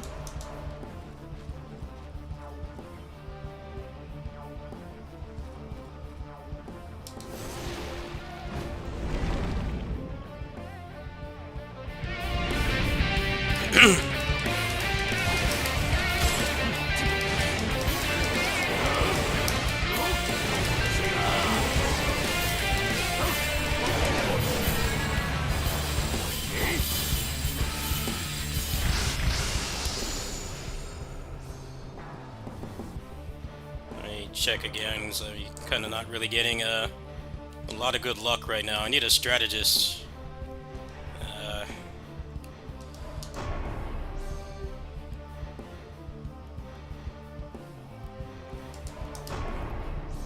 You're not gonna give me any strategist, are you? Oh, there we go. Alright, well. This start is not the best. It's, average. Let's see here.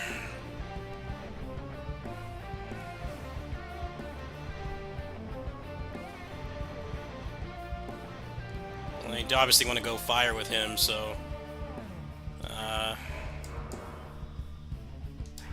that's not doing anything for me. Let's go here.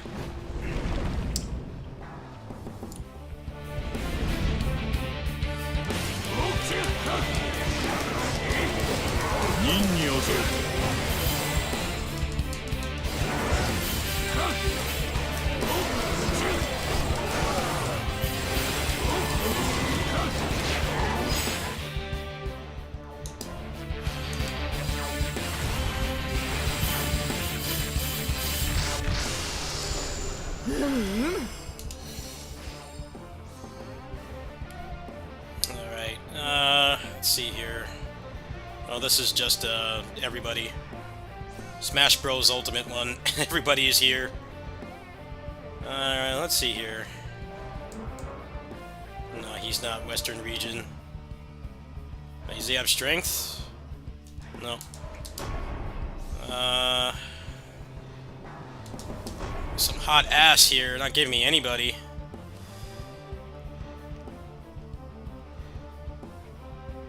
I'll take this just for the survivability.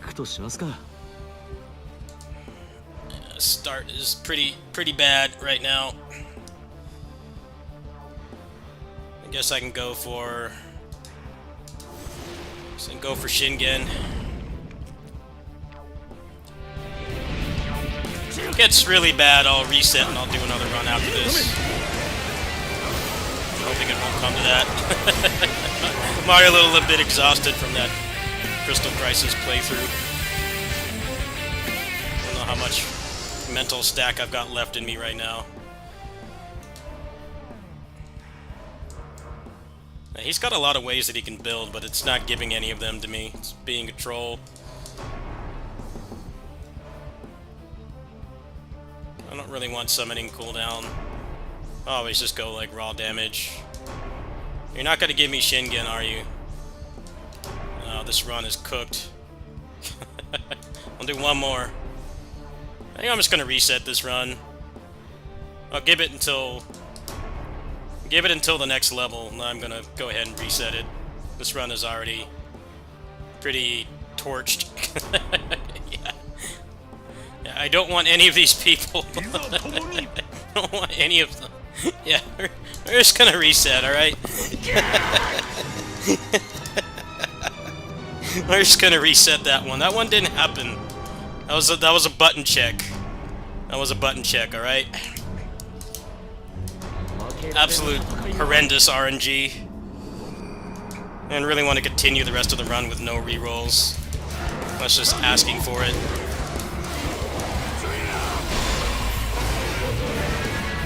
It was early enough that I don't mind too much. If it was past the second level, I would not have reset.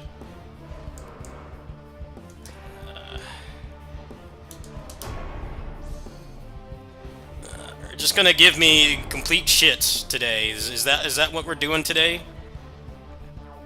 Just give me complete garbage on a stick? Is that what this is today? Oh man, maybe I might just play something else instead. What is this, man? Can you give me something good, please? Alright, I'll give it a little bit longer. This might actually be another reset.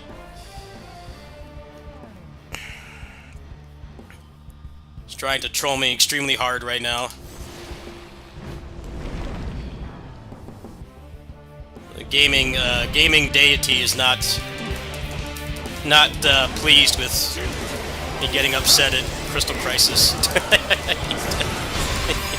You're playing another game with RNG? Well, good. I get to torment you more. Still got a decent amount of rerolls. I'm gonna have to be very careful. He's not Western. He's not Western or strength. He gives shit. I don't want him. She would be good, but he doesn't have speed. Actually, you know what? I made a mistake here. Hold on. He's not awakened.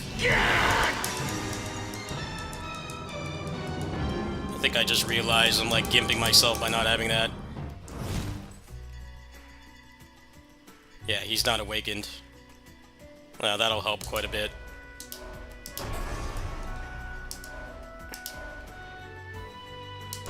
Yeah, that's pretty significant.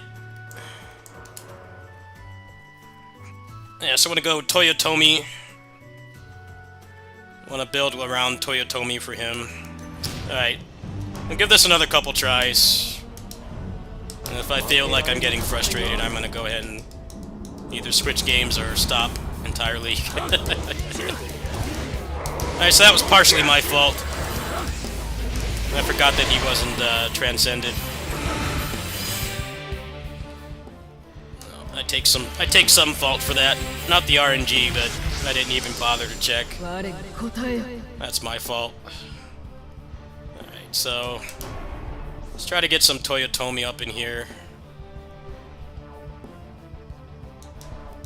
Alright. We'll build around that for now. If I can get Zhang Liao, that would be pretty good, I think.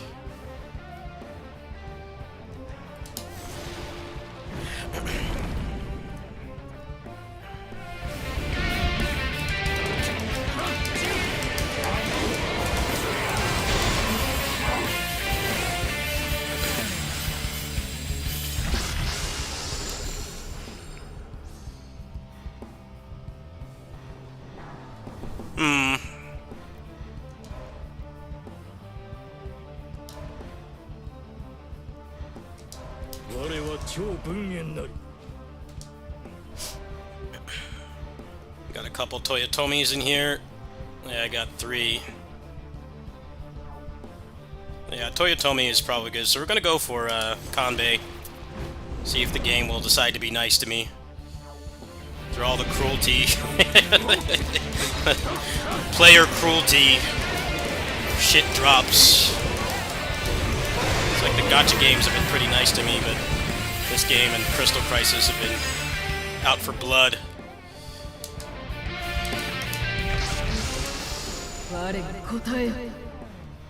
We're gonna go ahead and go for Kanbei. Perfect. This is already a better start.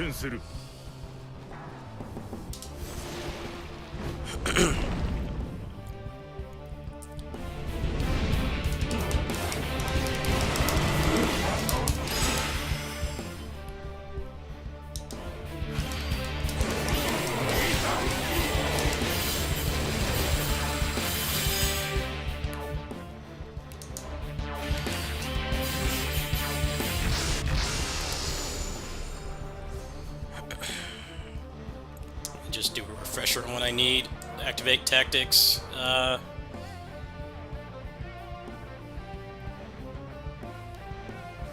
Brave General, Toyotomi, and Wei. Need strategists.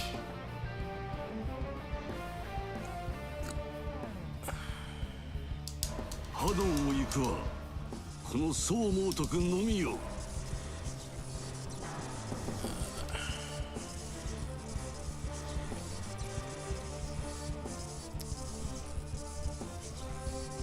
Alright, there's a number of Toyotomi clan members in here.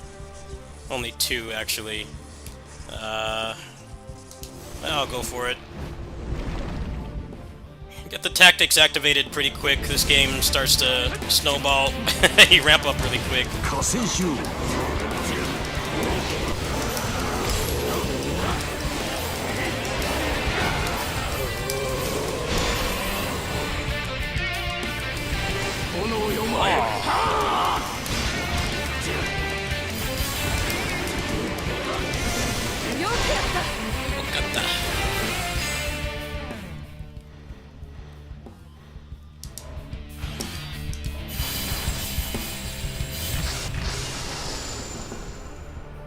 Oh, that's something at least. 我に答え Give me a Toyotomi or a Brave General. I'll take Brave General. 戦場の風を変えよう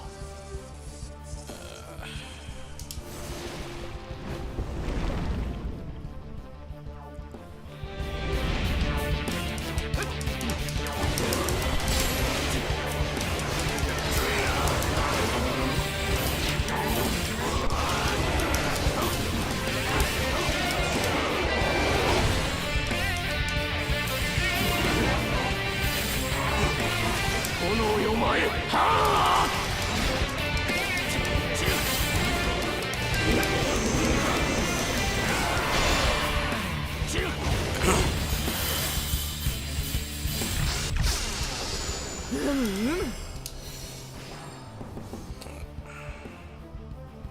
I think Zhu Rong is actually probably the best choice here because she's Fire and Brave General. And then I just need, I need 2 Toyotomi and 3 strategists.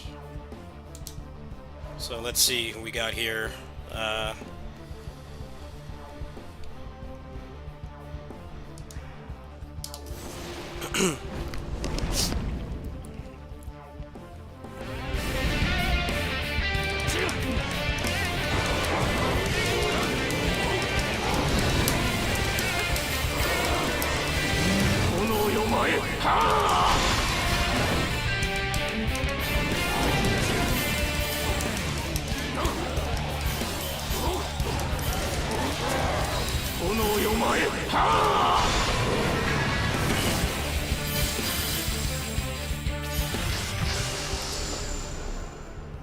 Gan Ning's weapon, that's cool.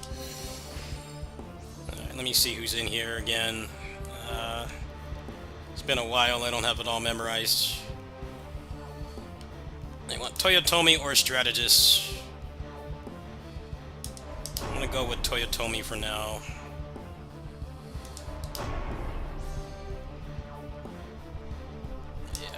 Let's get that requirement out of the way, because there's a lot less characters that have that than anything else. Alright, let's see how long this takes. Average starts.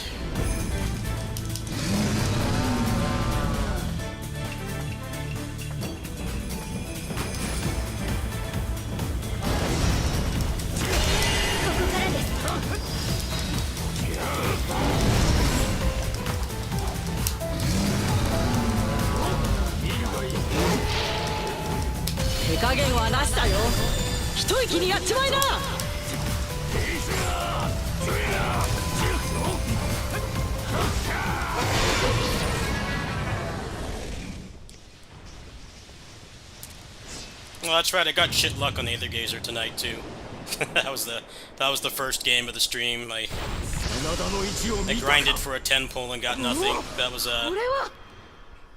the beginning of the end right there. So, the beginning of the end of this stream's trajectory right there was playing Aether Gazer. Blood, sweat, and tears to get 10 pulls, and I got absolutely nothing. The game's got to have a catch somewhere, though. I kind of don't mind that much.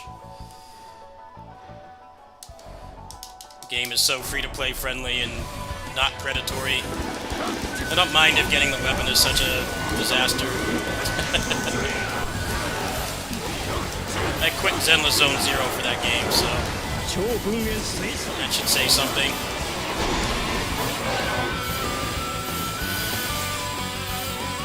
So it's definitely not good to use beads.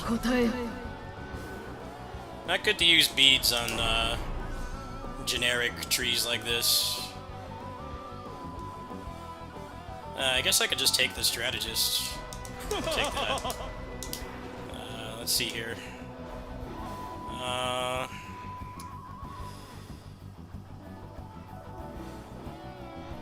Yeah, I can potentially get a Toyotomi and a strategist from here. Toyotomi, Brave General, and strategist. Let's see how close I am. Just start ramping up the attack here soon. Yeah, I think this is probably one of the best ones to spend beads on.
We're just not gonna give me Toyotomi now, huh? We're gonna pull this stunt again. Come on. I've suffered enough tonight. Please. Let's hook a brother up. Come on. All you can do is laugh. Oh, all I need is strategist at this point. Alright. That's my mistake. Well, that works out. I actually don't think I'll waste the rest here. Yeah,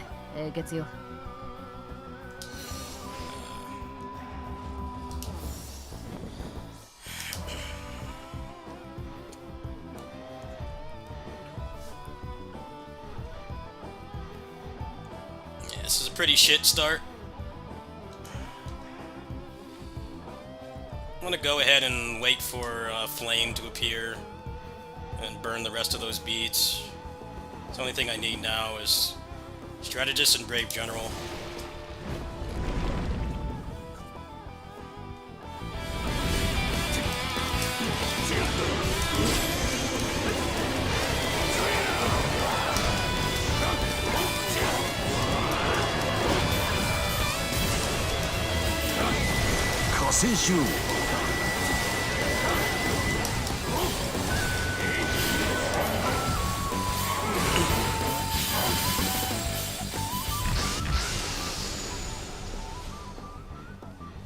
How close are we to Brave General? 6 out of 10. Not my first choice, but I'll take it. Alright, can obviously get some Wei here. A lot of Wei characters are ice, so that's a good choice.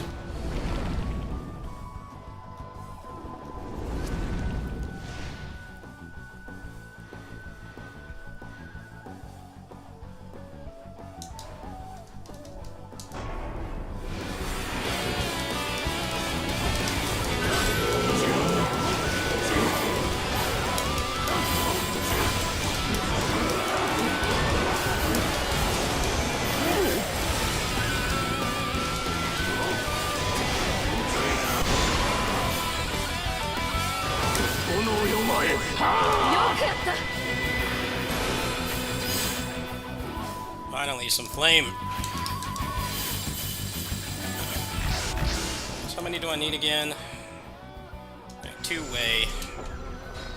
Might be good to use the beats here, actually, and just get it out of the way. No pun intended. Alright, there's 40% attack. 俺も働くか。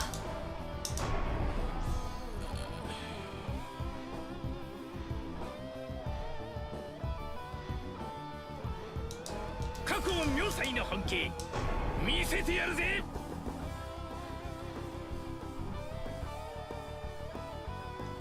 モテる Alright, 全 there we てを go. かけて勝利に That's a 導 pretty きましょう。 significant upgrade.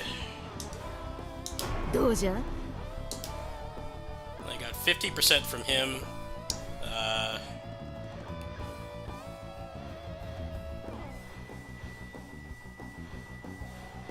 I can do a little bit better than that, but it's good enough for now. I'll close him on to Zhang Liao, because that's another couple attack. Where is he? 3 more Brave General. Alright.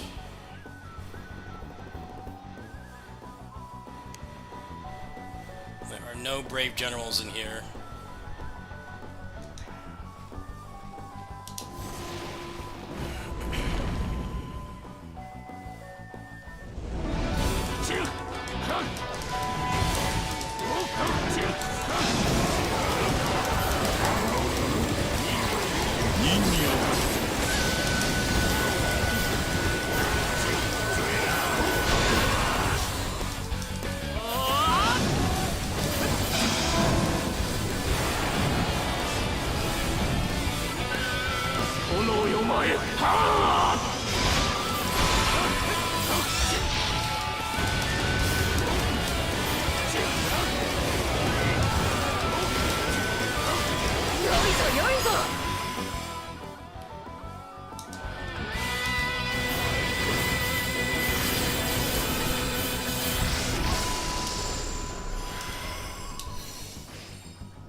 好機と見える」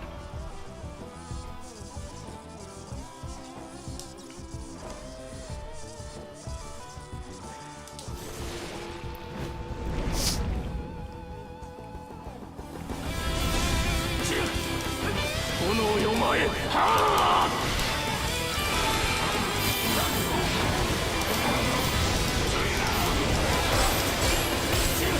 失うわけには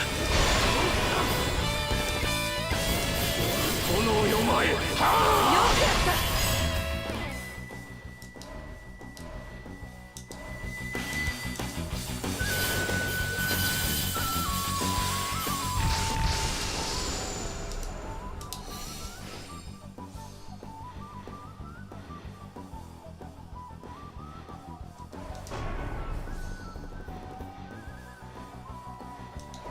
馬毛機の戦見るがいい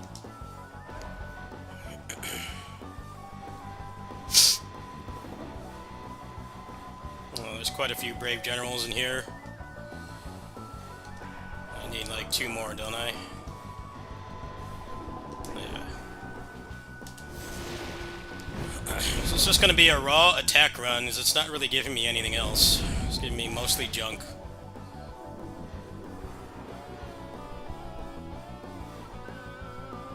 I'll take the attack rate, take the drop rate, because I think that can give you beats. I assume it does.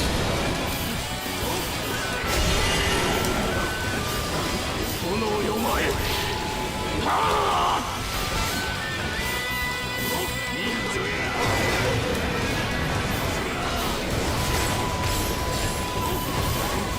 炎よ前はあ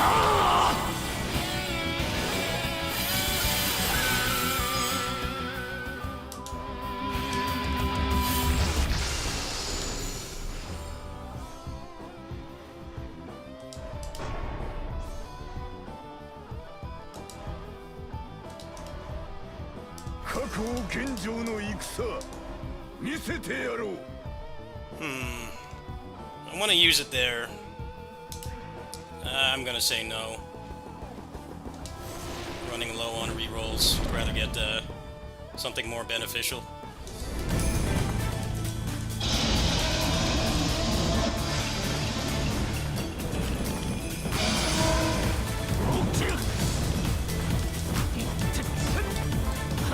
Captain!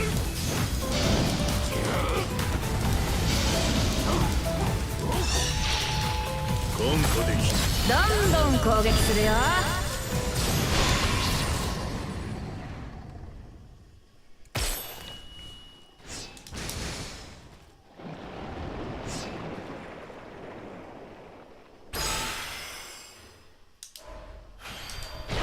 真田の意地を見たか。 What we got here?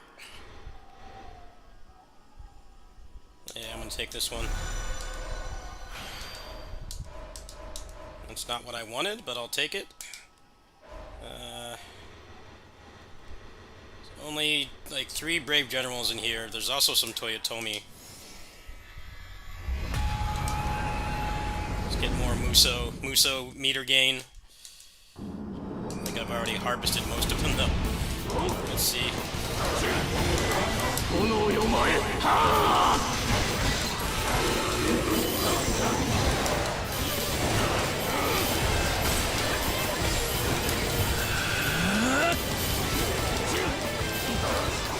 俺が出る。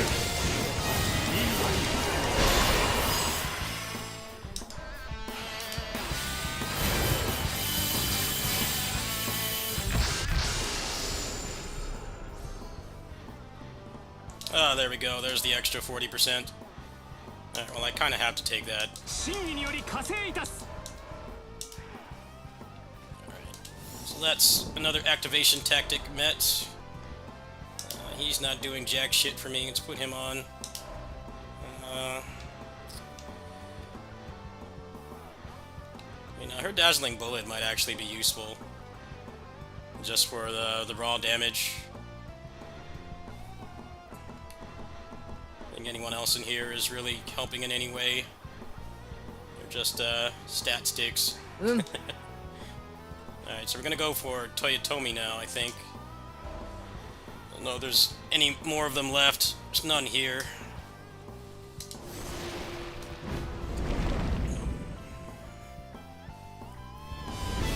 Where are we at right now? 3.3k.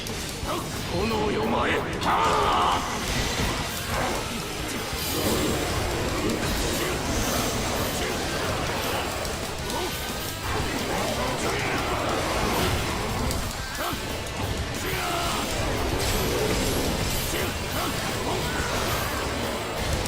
任せときな。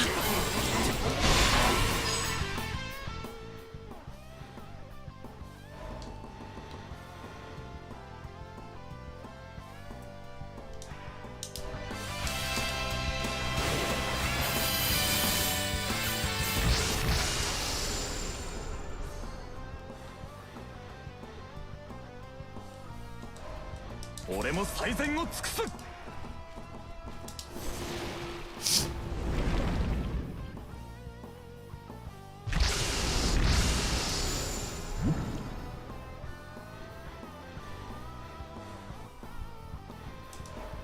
俺も負けぬぞ。若いもんにはまだまだ負けん。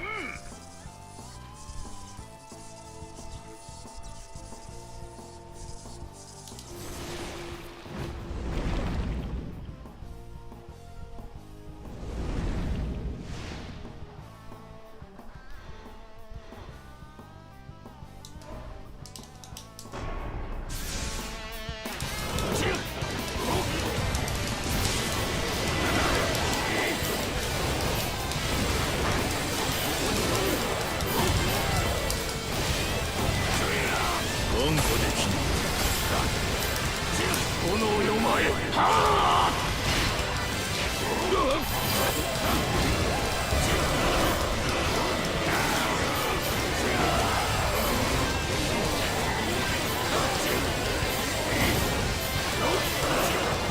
こきな。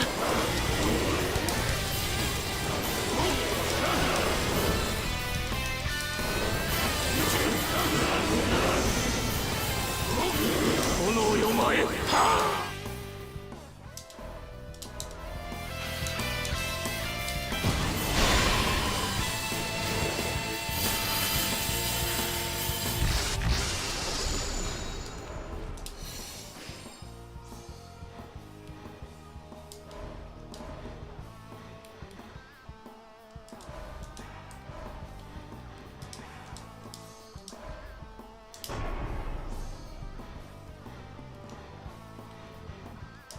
いざ共に。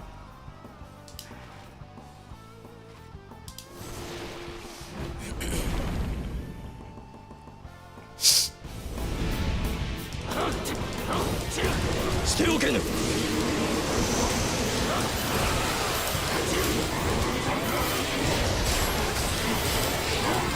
I do like how, even if you get a bad start in this game, it's not like the end of the run. This isn't a very, reset-heavy roguelike. Now, Isaac is a good example. Isaac could just give you complete junk, which is why I never really liked that game that much. It felt like it was mostly luck and not much skill. In this game, you ramp up pretty quick. I mean, it helps to have a good start, but it's not like immediately the end of the run, if that does happen, which I think is pretty cool.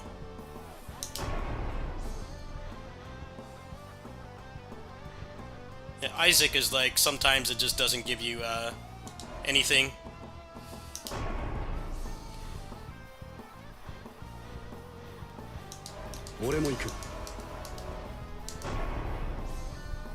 There we go, perfect. Doesn't get any better than that. この手にて敵をうがつべし。 Alright, so let's go ahead and change the strat here a bit.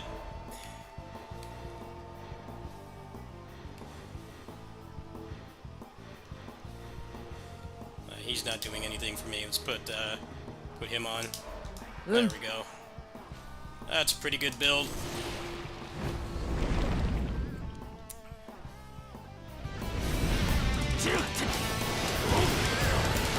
Well, I should take that back. Isaac is a lot of memorization. A lot of it definitely is undeniably RNG. The game can screw you over, but like memorizing all the items is a big part of that game as well.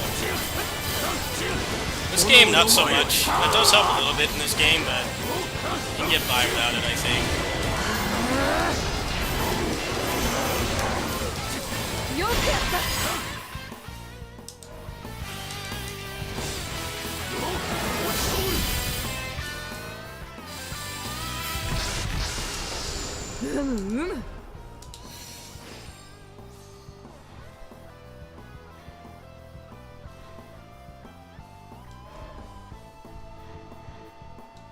それじゃあ行くとしますか。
関雲長が義の刃この戦場にて示さん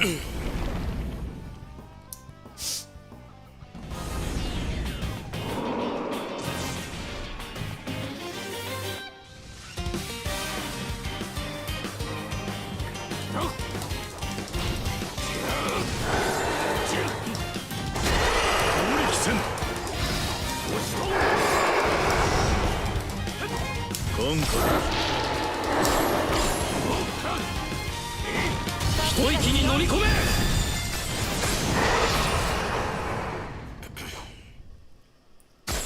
Alright, well, I think this run's in the bag so far. Rough start, but good recovery. 18 flame. Best thing to get right now, I think, would be focusing on charm. これは Hmm.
我に答えよ。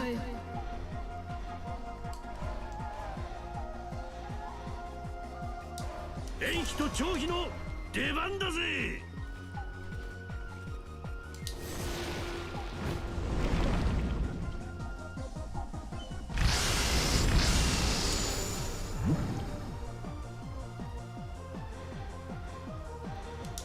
まあやってやるさ。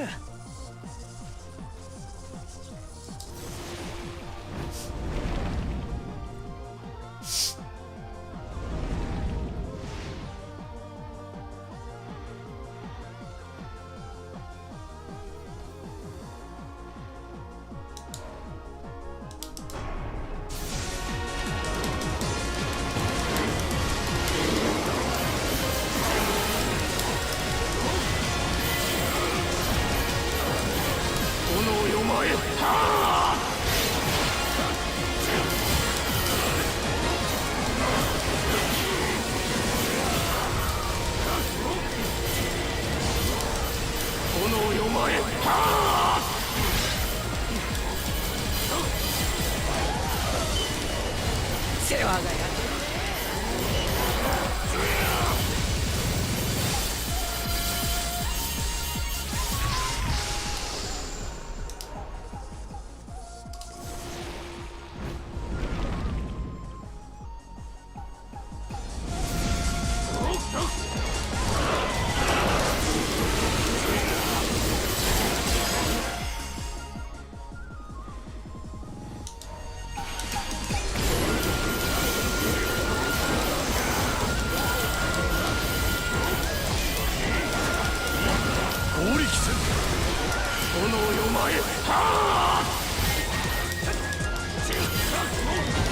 ねえ出ちゃダメ。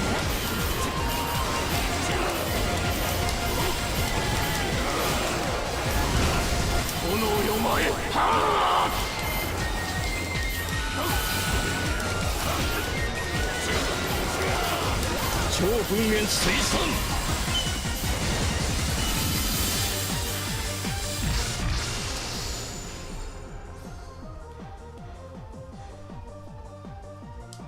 援軍として水産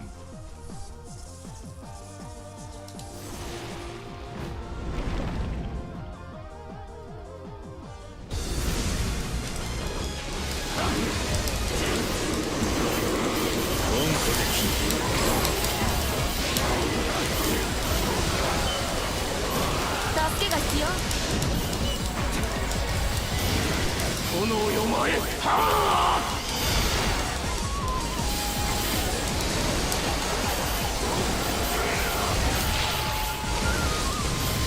炎よ前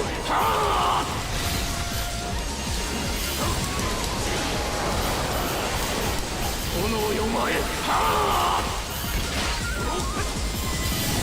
超噴煙水産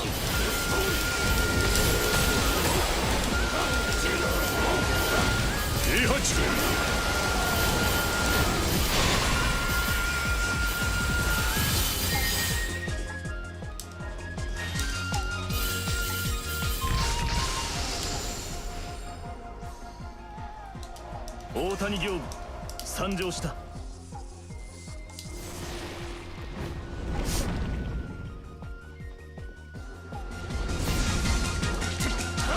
炎よ前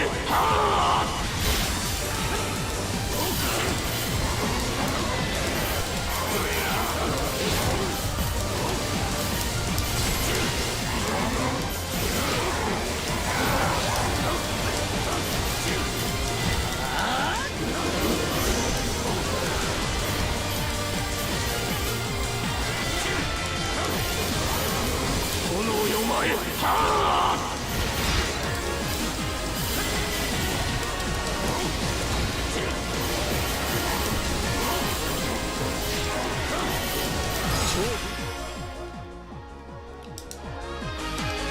水産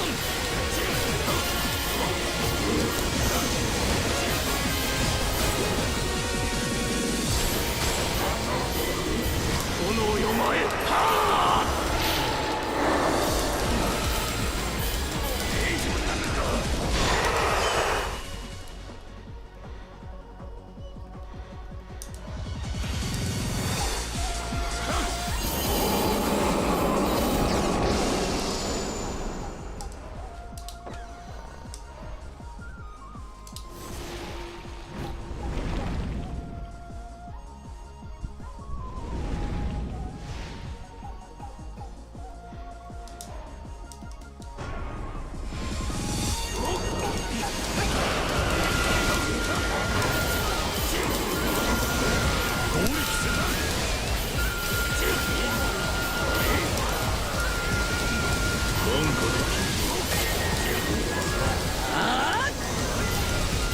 炎よ前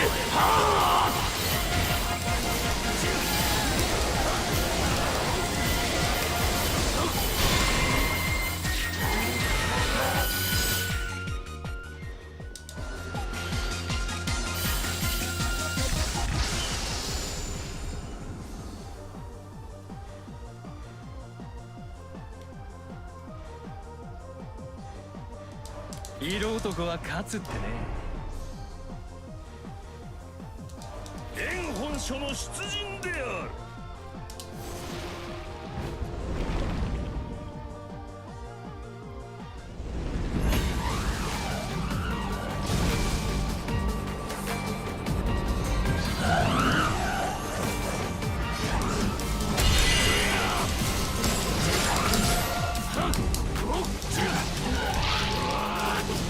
超噴煙水産止めてみろ。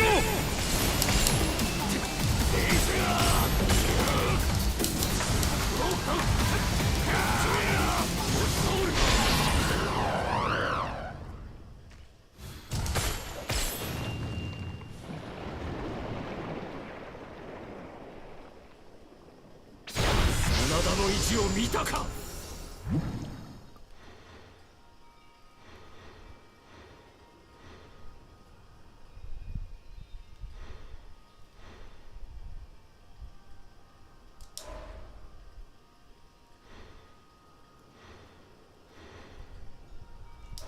わしも頑張っちゃうよ。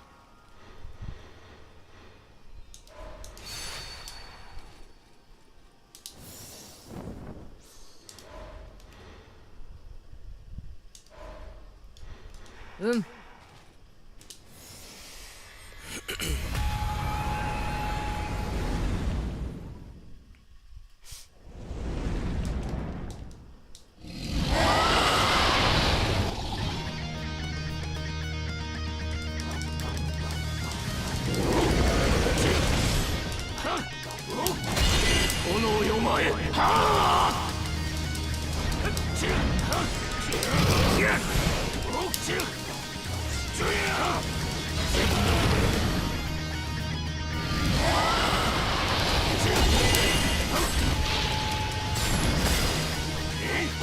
一息に飲み込め。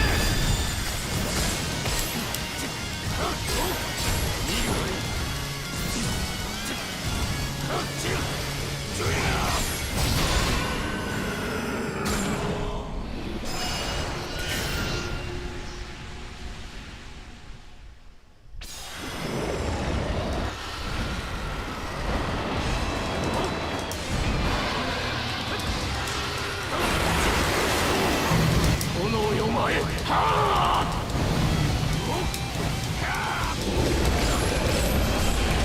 超噴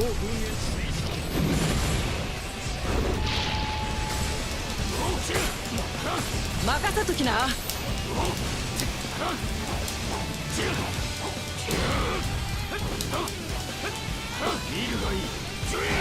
ねえ出ちゃダメ。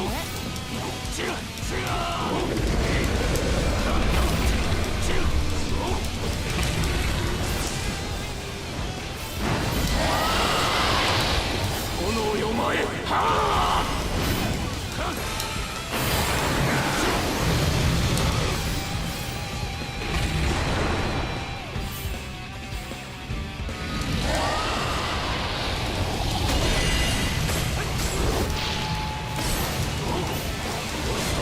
どんどん攻撃するよ。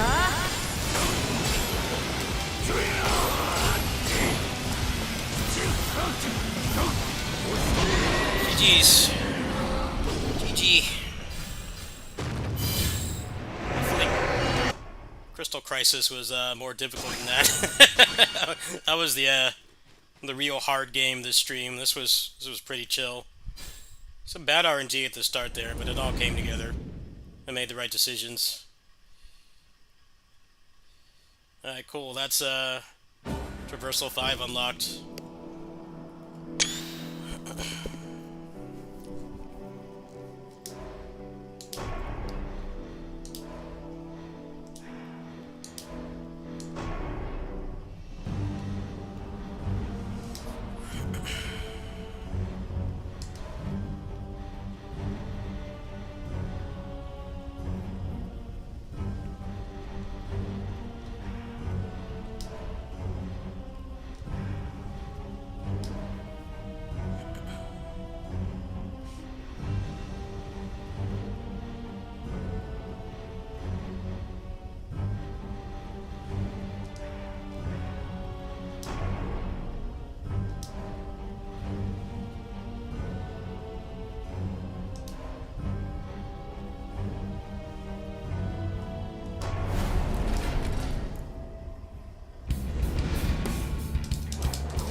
そうでなくてはな。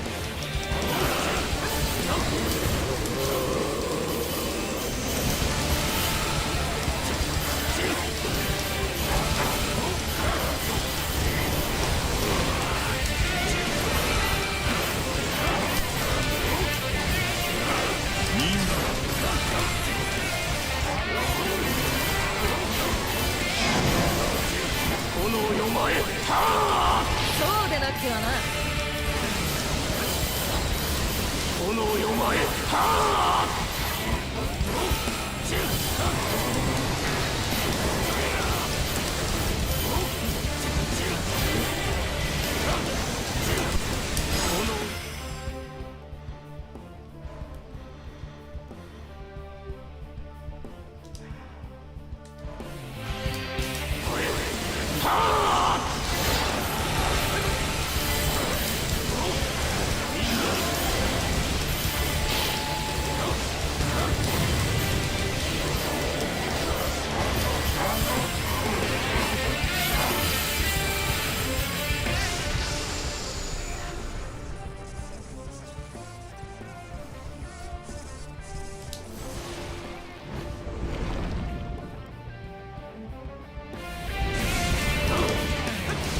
炎よ前。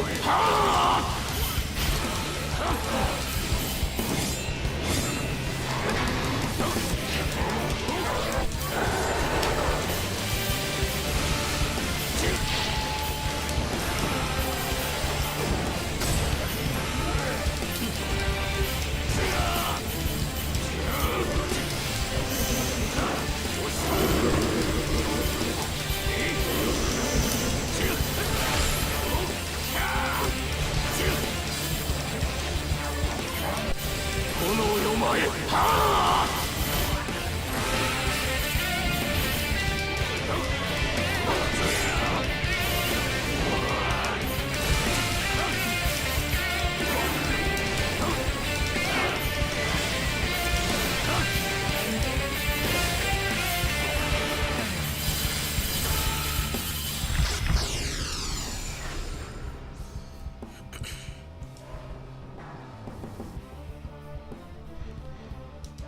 お仕事パパッと片付けちゃおう。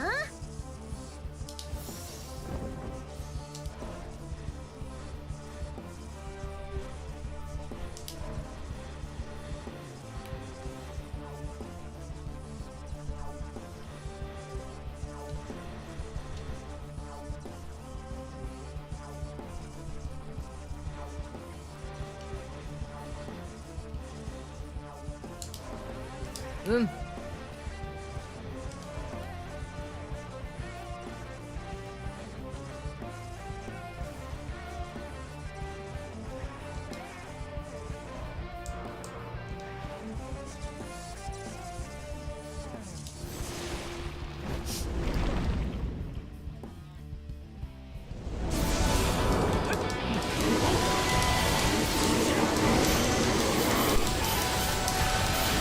炎よ前。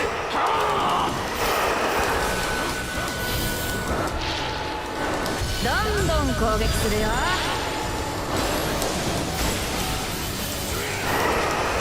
そうでなくてはな。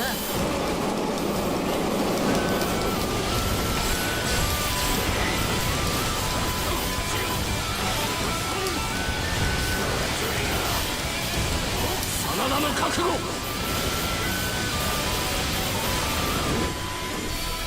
これにより。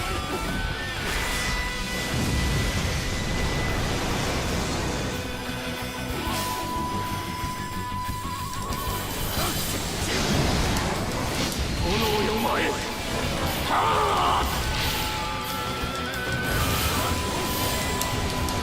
よくやった。よくやった。助けが必要。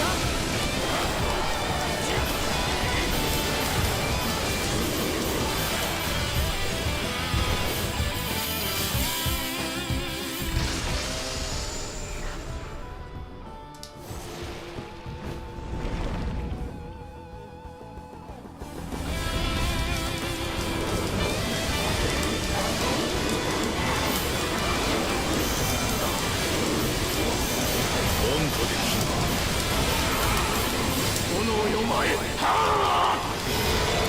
められるもんなら止めてみろ。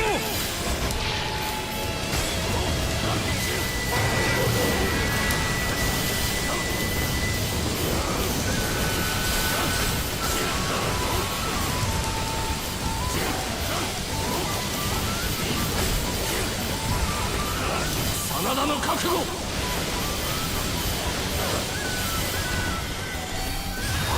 り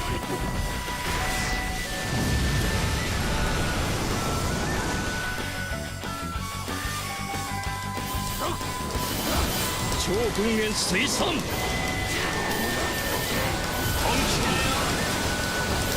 炎よ前は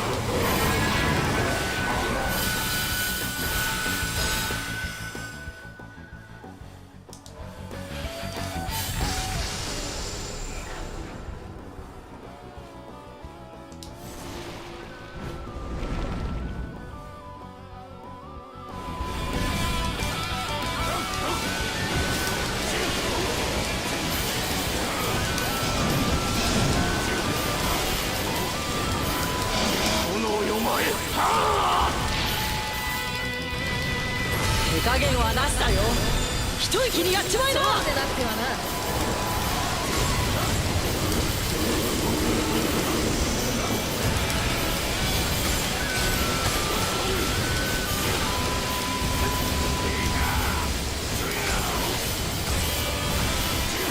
真田の覚悟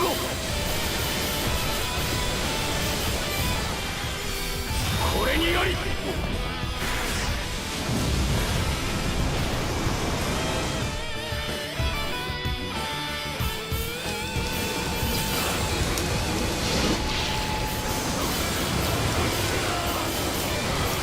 そうでなくてはな。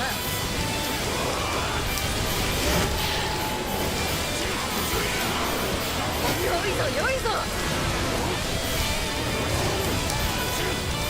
かかるぞ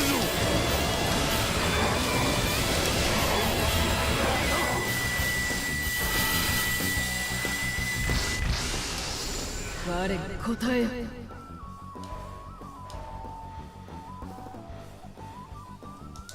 我が最中をお見せしよう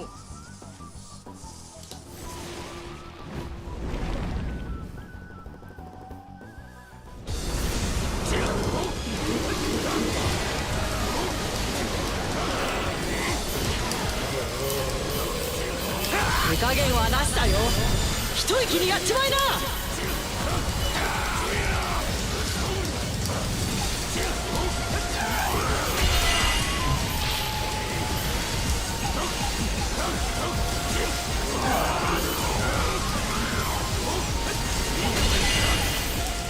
真田の覚悟こ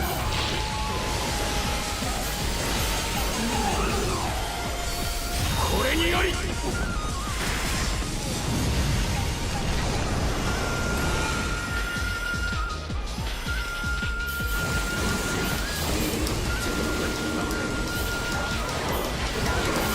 炎よ前は一息に飲み込め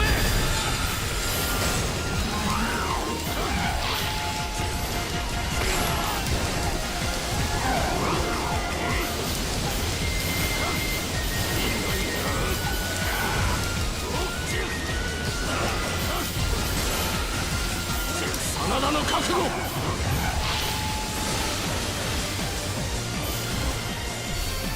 れによりそうでなくてはな。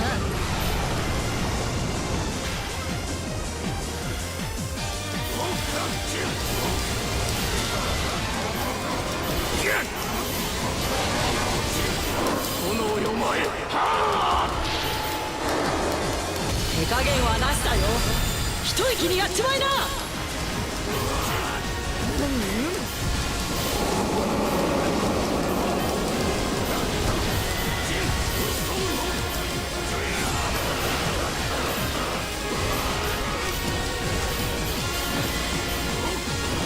真田の覚悟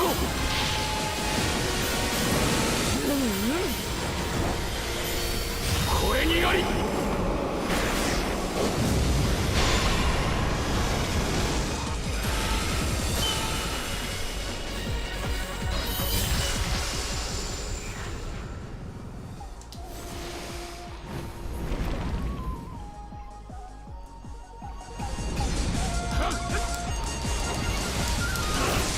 炎よ前は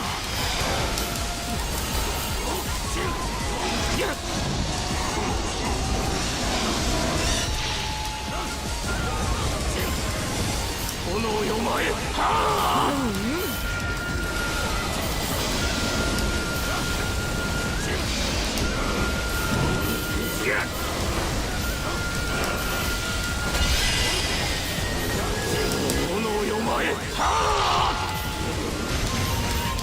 相手にとって不足なし。いざ。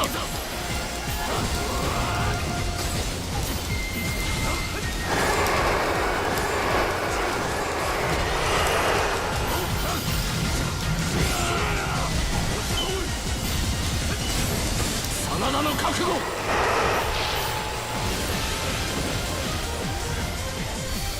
これにより。そうでなくはな。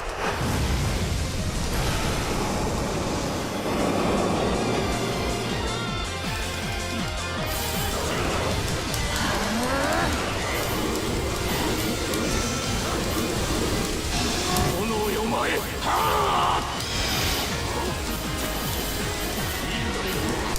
炎よ前。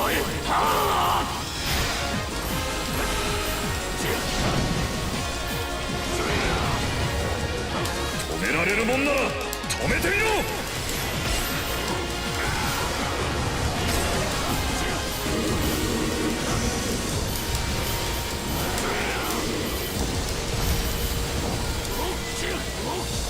真田の覚悟。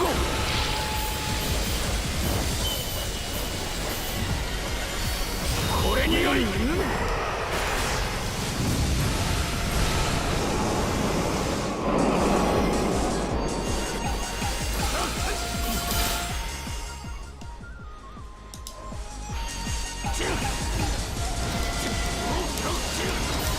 寝てちゃダメ。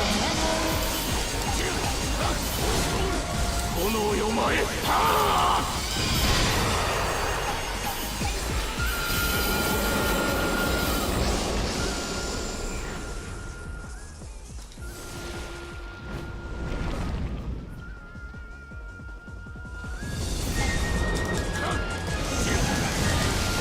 炎よ前。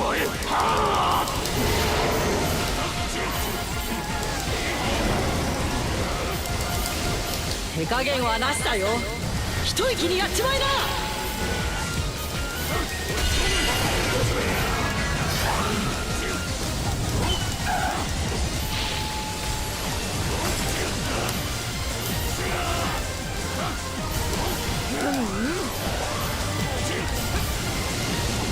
真田の覚悟。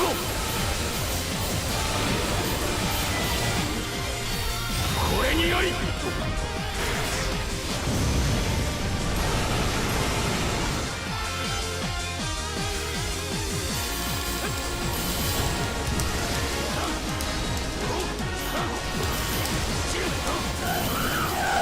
炎よ前。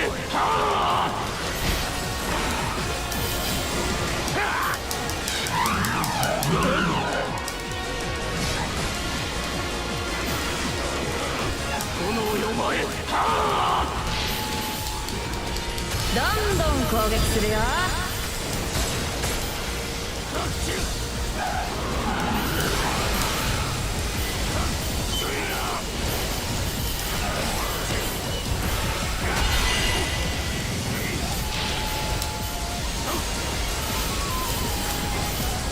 真田の覚悟。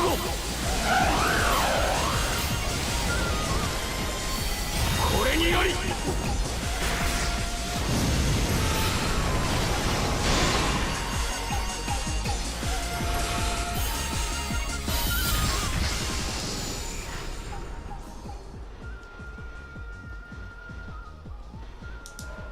影の遠兵剣山。 You need to give more time. It's not necessarily that they need to give more time. It's that it doesn't time stop when you do Muso. I don't know if you play PGR, but it's the exact same. It's how it works in that game is like the new characters have time stop, which just inherently makes them score more points. But for some reason, in this mode, you don't get time stop for anything, pretty much. I feel like characters that have long Muso attacks are probably at a really big disadvantage in this mode. Come to think of it. His Muso attack is pretty short, and it has a massive hitbox. So he's pretty good in here. But like somebody that stays stationary and doesn't have generous hitbox, the time's going down and they've killed everything near them.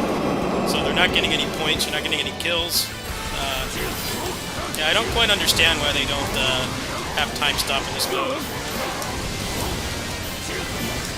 It's like usually how you balance characters having different animation speeds and times. Which this game already does, but for some reason they don't have it in here. I'm gonna hope that it's a bug and they'll fix it. Yeah, if you have a really long Muso attack, it can definitely be a detriment in here.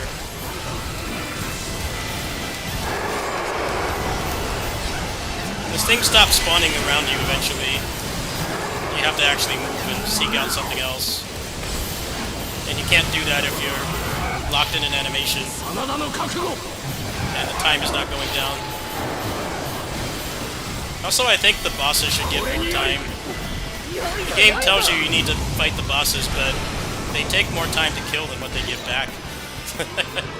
They're like really trying to make it so that you couldn't do this forever, but the flaw of it is that it's not very rewarding.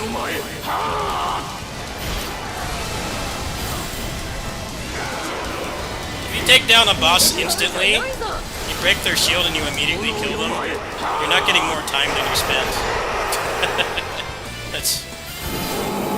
I think it should be like minimum like 20 seconds. 20 seconds would be enough to like make it so fighting the bosses is actually worth it, but they only give 5 seconds. You can't consistently kill them in 5 seconds. Unless you have a really cracked out build, but obviously that's not going to happen every time. Yeah, they give you plenty of time, it's just that there's no time stop.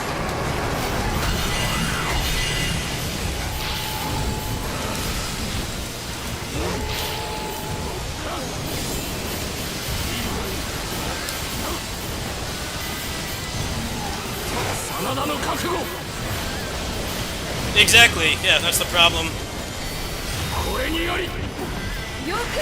5 seconds minimum, and you're not getting a time stop during any of that, so it's kind of useless. You really need to buff how much the time extension is. If they're not going to give you time stop, the extension needs to be larger.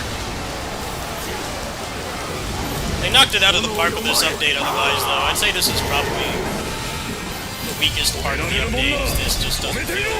Gameplay loop doesn't feel good, because it's unrewarding to beat the bosses. You do get the essence, which matters at the end of the run, but the time extension is just too low. The only time you're like getting a profit in time is if you kill like both of them right next to each other. Multiple. Otherwise, you're just bleeding time.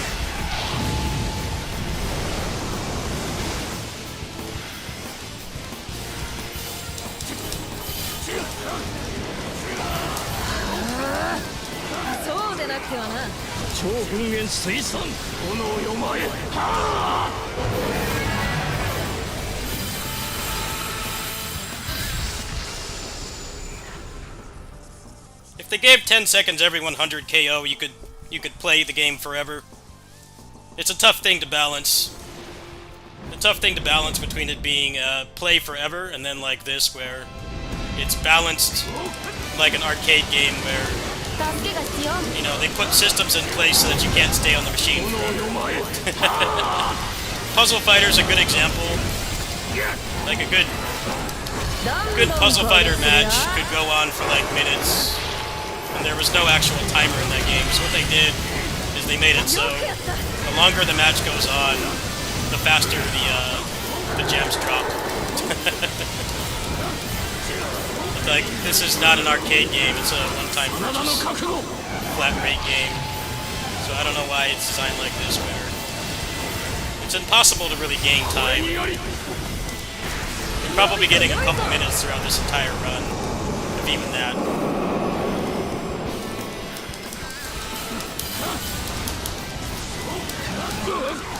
He got up. That sucks. Not like it matters.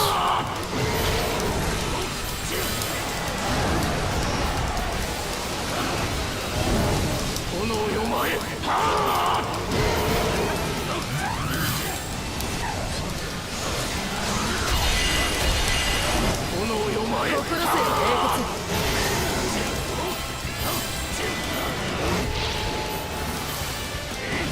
でなくてはな。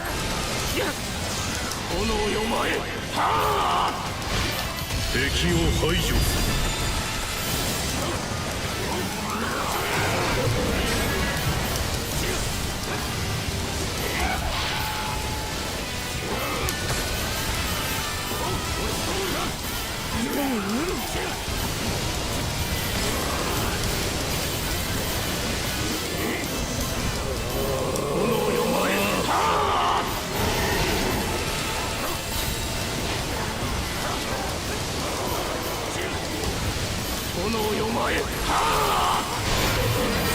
That's pretty much the last level I can do. There's nothing I can do will allow me to 答えよ。 do this in 27 seconds. The run is basically cooked, but 私が戦の勝敗を決めてや that ろう was a good effort. Hopefully they'll either add time stop or increase what the bosses give. I think that's like the main thing about this mode that makes it not as fun as it should be. 一息に飲み込め。 Even if I kill all of them once here at once, it's only 15 seconds. It's nowhere near enough.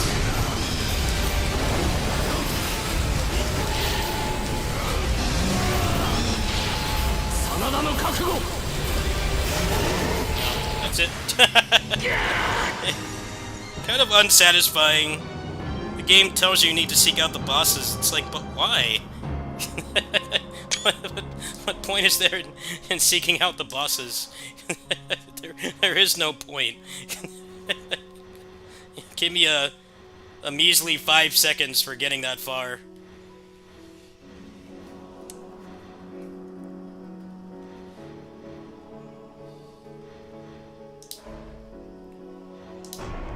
Yeah, I'd say that is this is the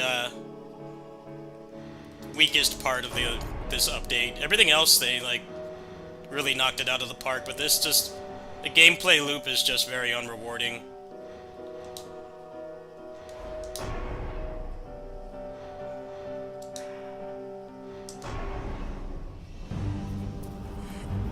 I don't know how they listen to like every other piece of feedback.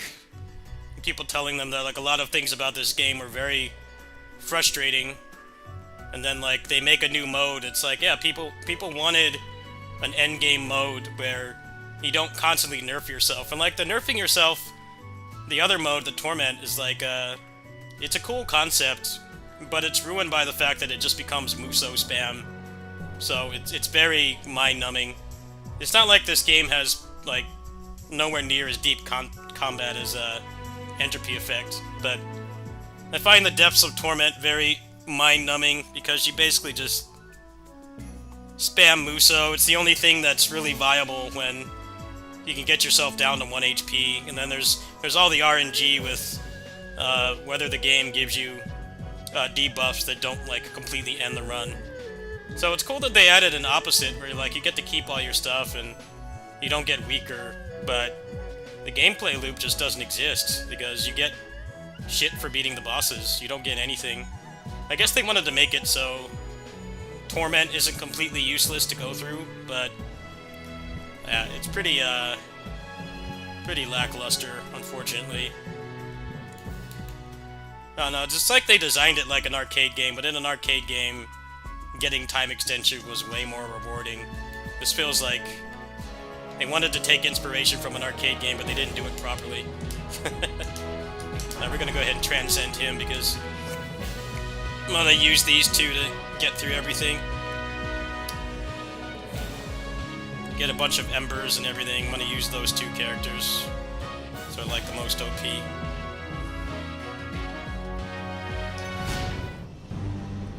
Now, if they give you like 20 seconds every 100 KOs,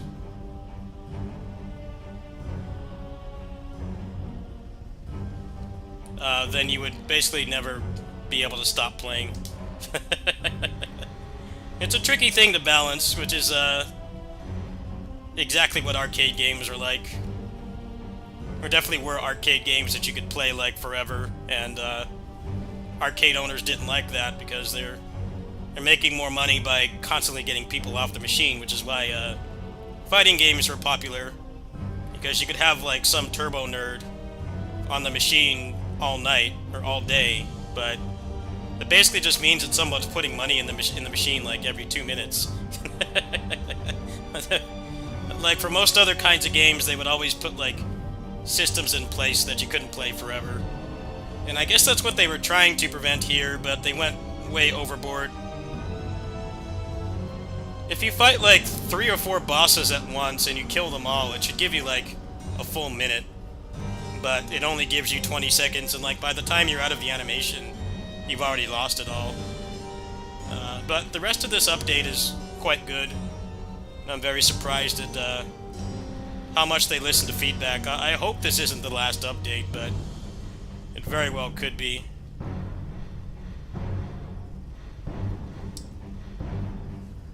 I don't know if I feel like doing another one right now. That might be it for tonight.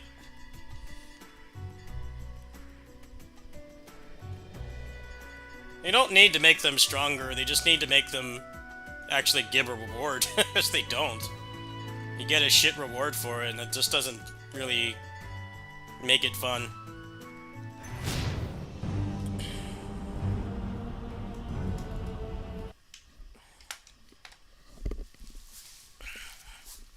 Felt like they were very scared that people would find a way to play forever. It's like, well, you basically... They succeeded in that, but they didn't do it in the right way.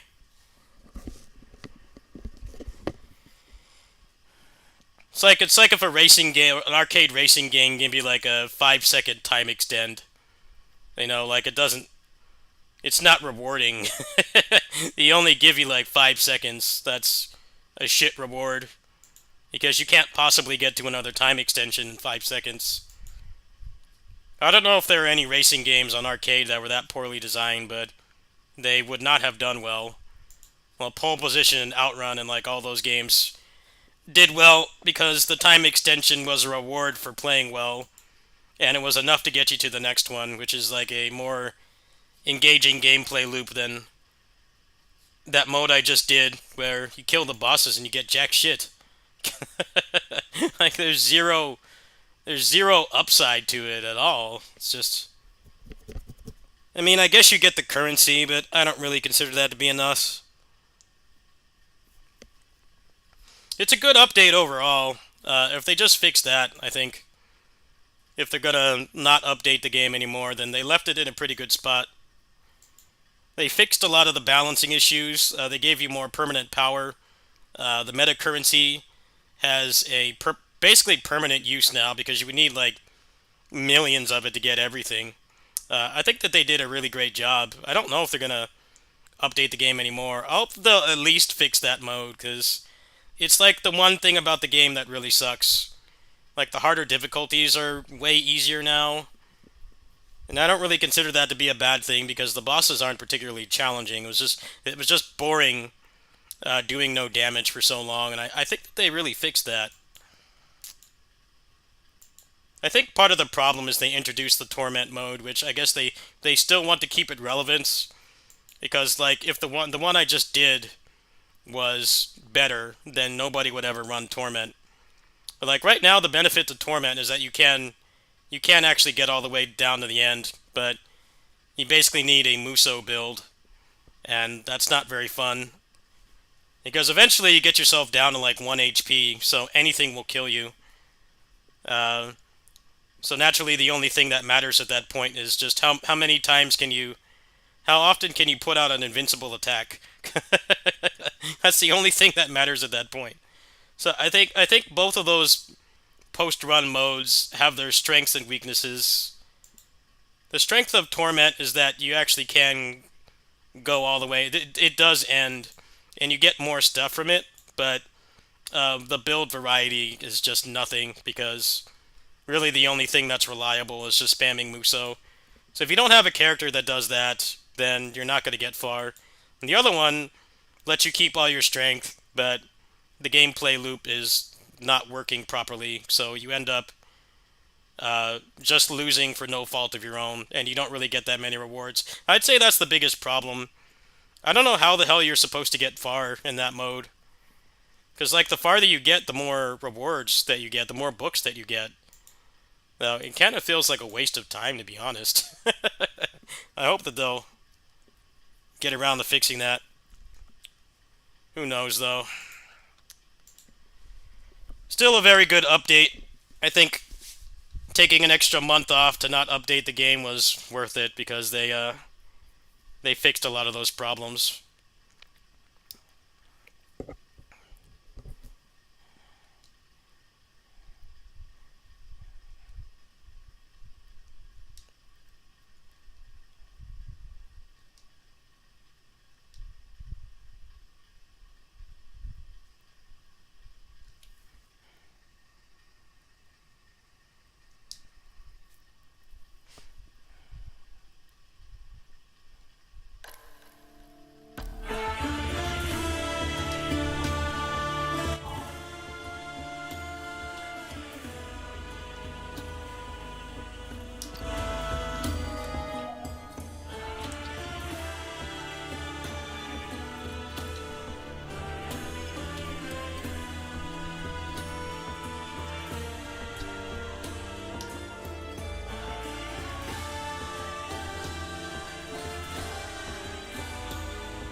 I like that a lot of characters that were really shit before are, like, actually good now.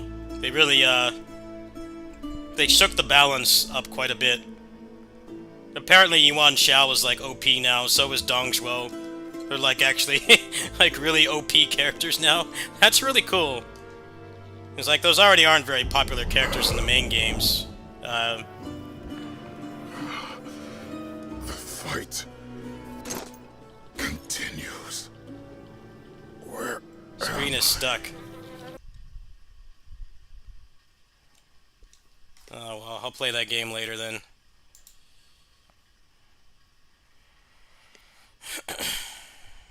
Screen is stuck. It doesn't look stuck to me.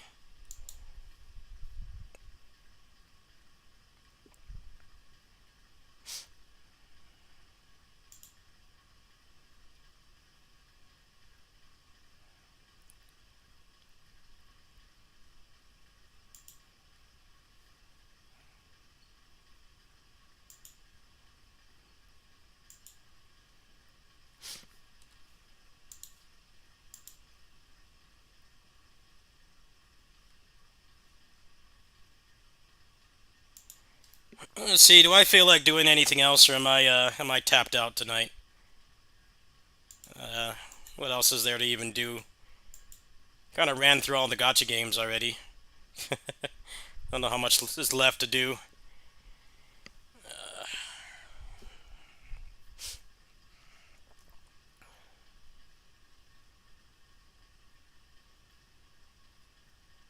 I already finished the broke-ass gaming budget video too. I worked on that earlier. I got to get some footage of the games I don't have I haven't put on the channel yet, but other than that, I got that done. That was the main channel priority today, was getting that done so that people have time to buy things from the sale. Let me see, do I feel like doing anything else? I'm kind of leaning towards no. I think I might be done there for tonight.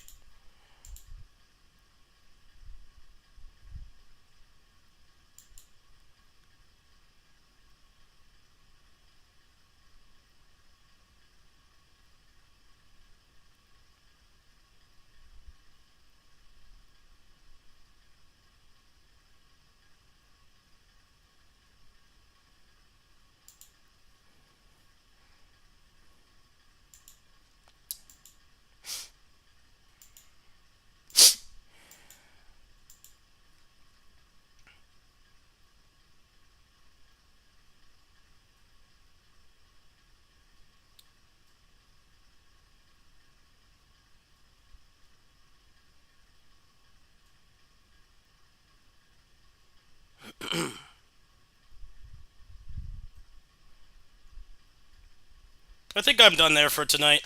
I'm gonna go ahead and call it. It's like 2:30 in the morning, and I haven't taken my meds yet, so I'm probably looking at a 4 a.m. bedtime. Thanks for watching, everybody. Definitely got some pushback from the games tonight. Warriors Abyss I had to reset a couple times, and then Crystal Crisis was frustrating. Aether Gazer was the least frustrating tonight, next to Warriors Abyss, but that's mostly just because I got fucked by RNG. Nice thing about Aether Gazer is weapons don't have expiration, so you can pretty much get them whatever. But yeah, I'm gonna have to grind pretty hard, and if I start doing that now, I'm gonna be up until like 6 a.m. So I think that's gonna do it for now. I should be working later today, so some of the smaller games I'll be playing over there tonight, probably like Entropy Effect, Crystal Crisis. Actually, I'm working on the Odin Sphere remake right now on those streams, so probably a little bit of roguelikes and then that. I might hop back on and do some Abyss before or after lunch. It depends on when I wake up. Now I'm gonna call it. Good night, everybody. Hope you had fun watching. Sorry if I got Chrono Triggered during Crystal Crisis. I think it was warranted. Also, I was very on edge because of the fireworks. The fireworks were going for like 4 or 5 hours straight, and I had a throbbing headache, so that wasn't helping my case. I didn't expect Crystal Crisis to be that difficult at the end, but I do like that game. It's got some flaws, but it definitely has more stuff to it than Puzzle Fighter. So we'll definitely play that some more on Casing streams.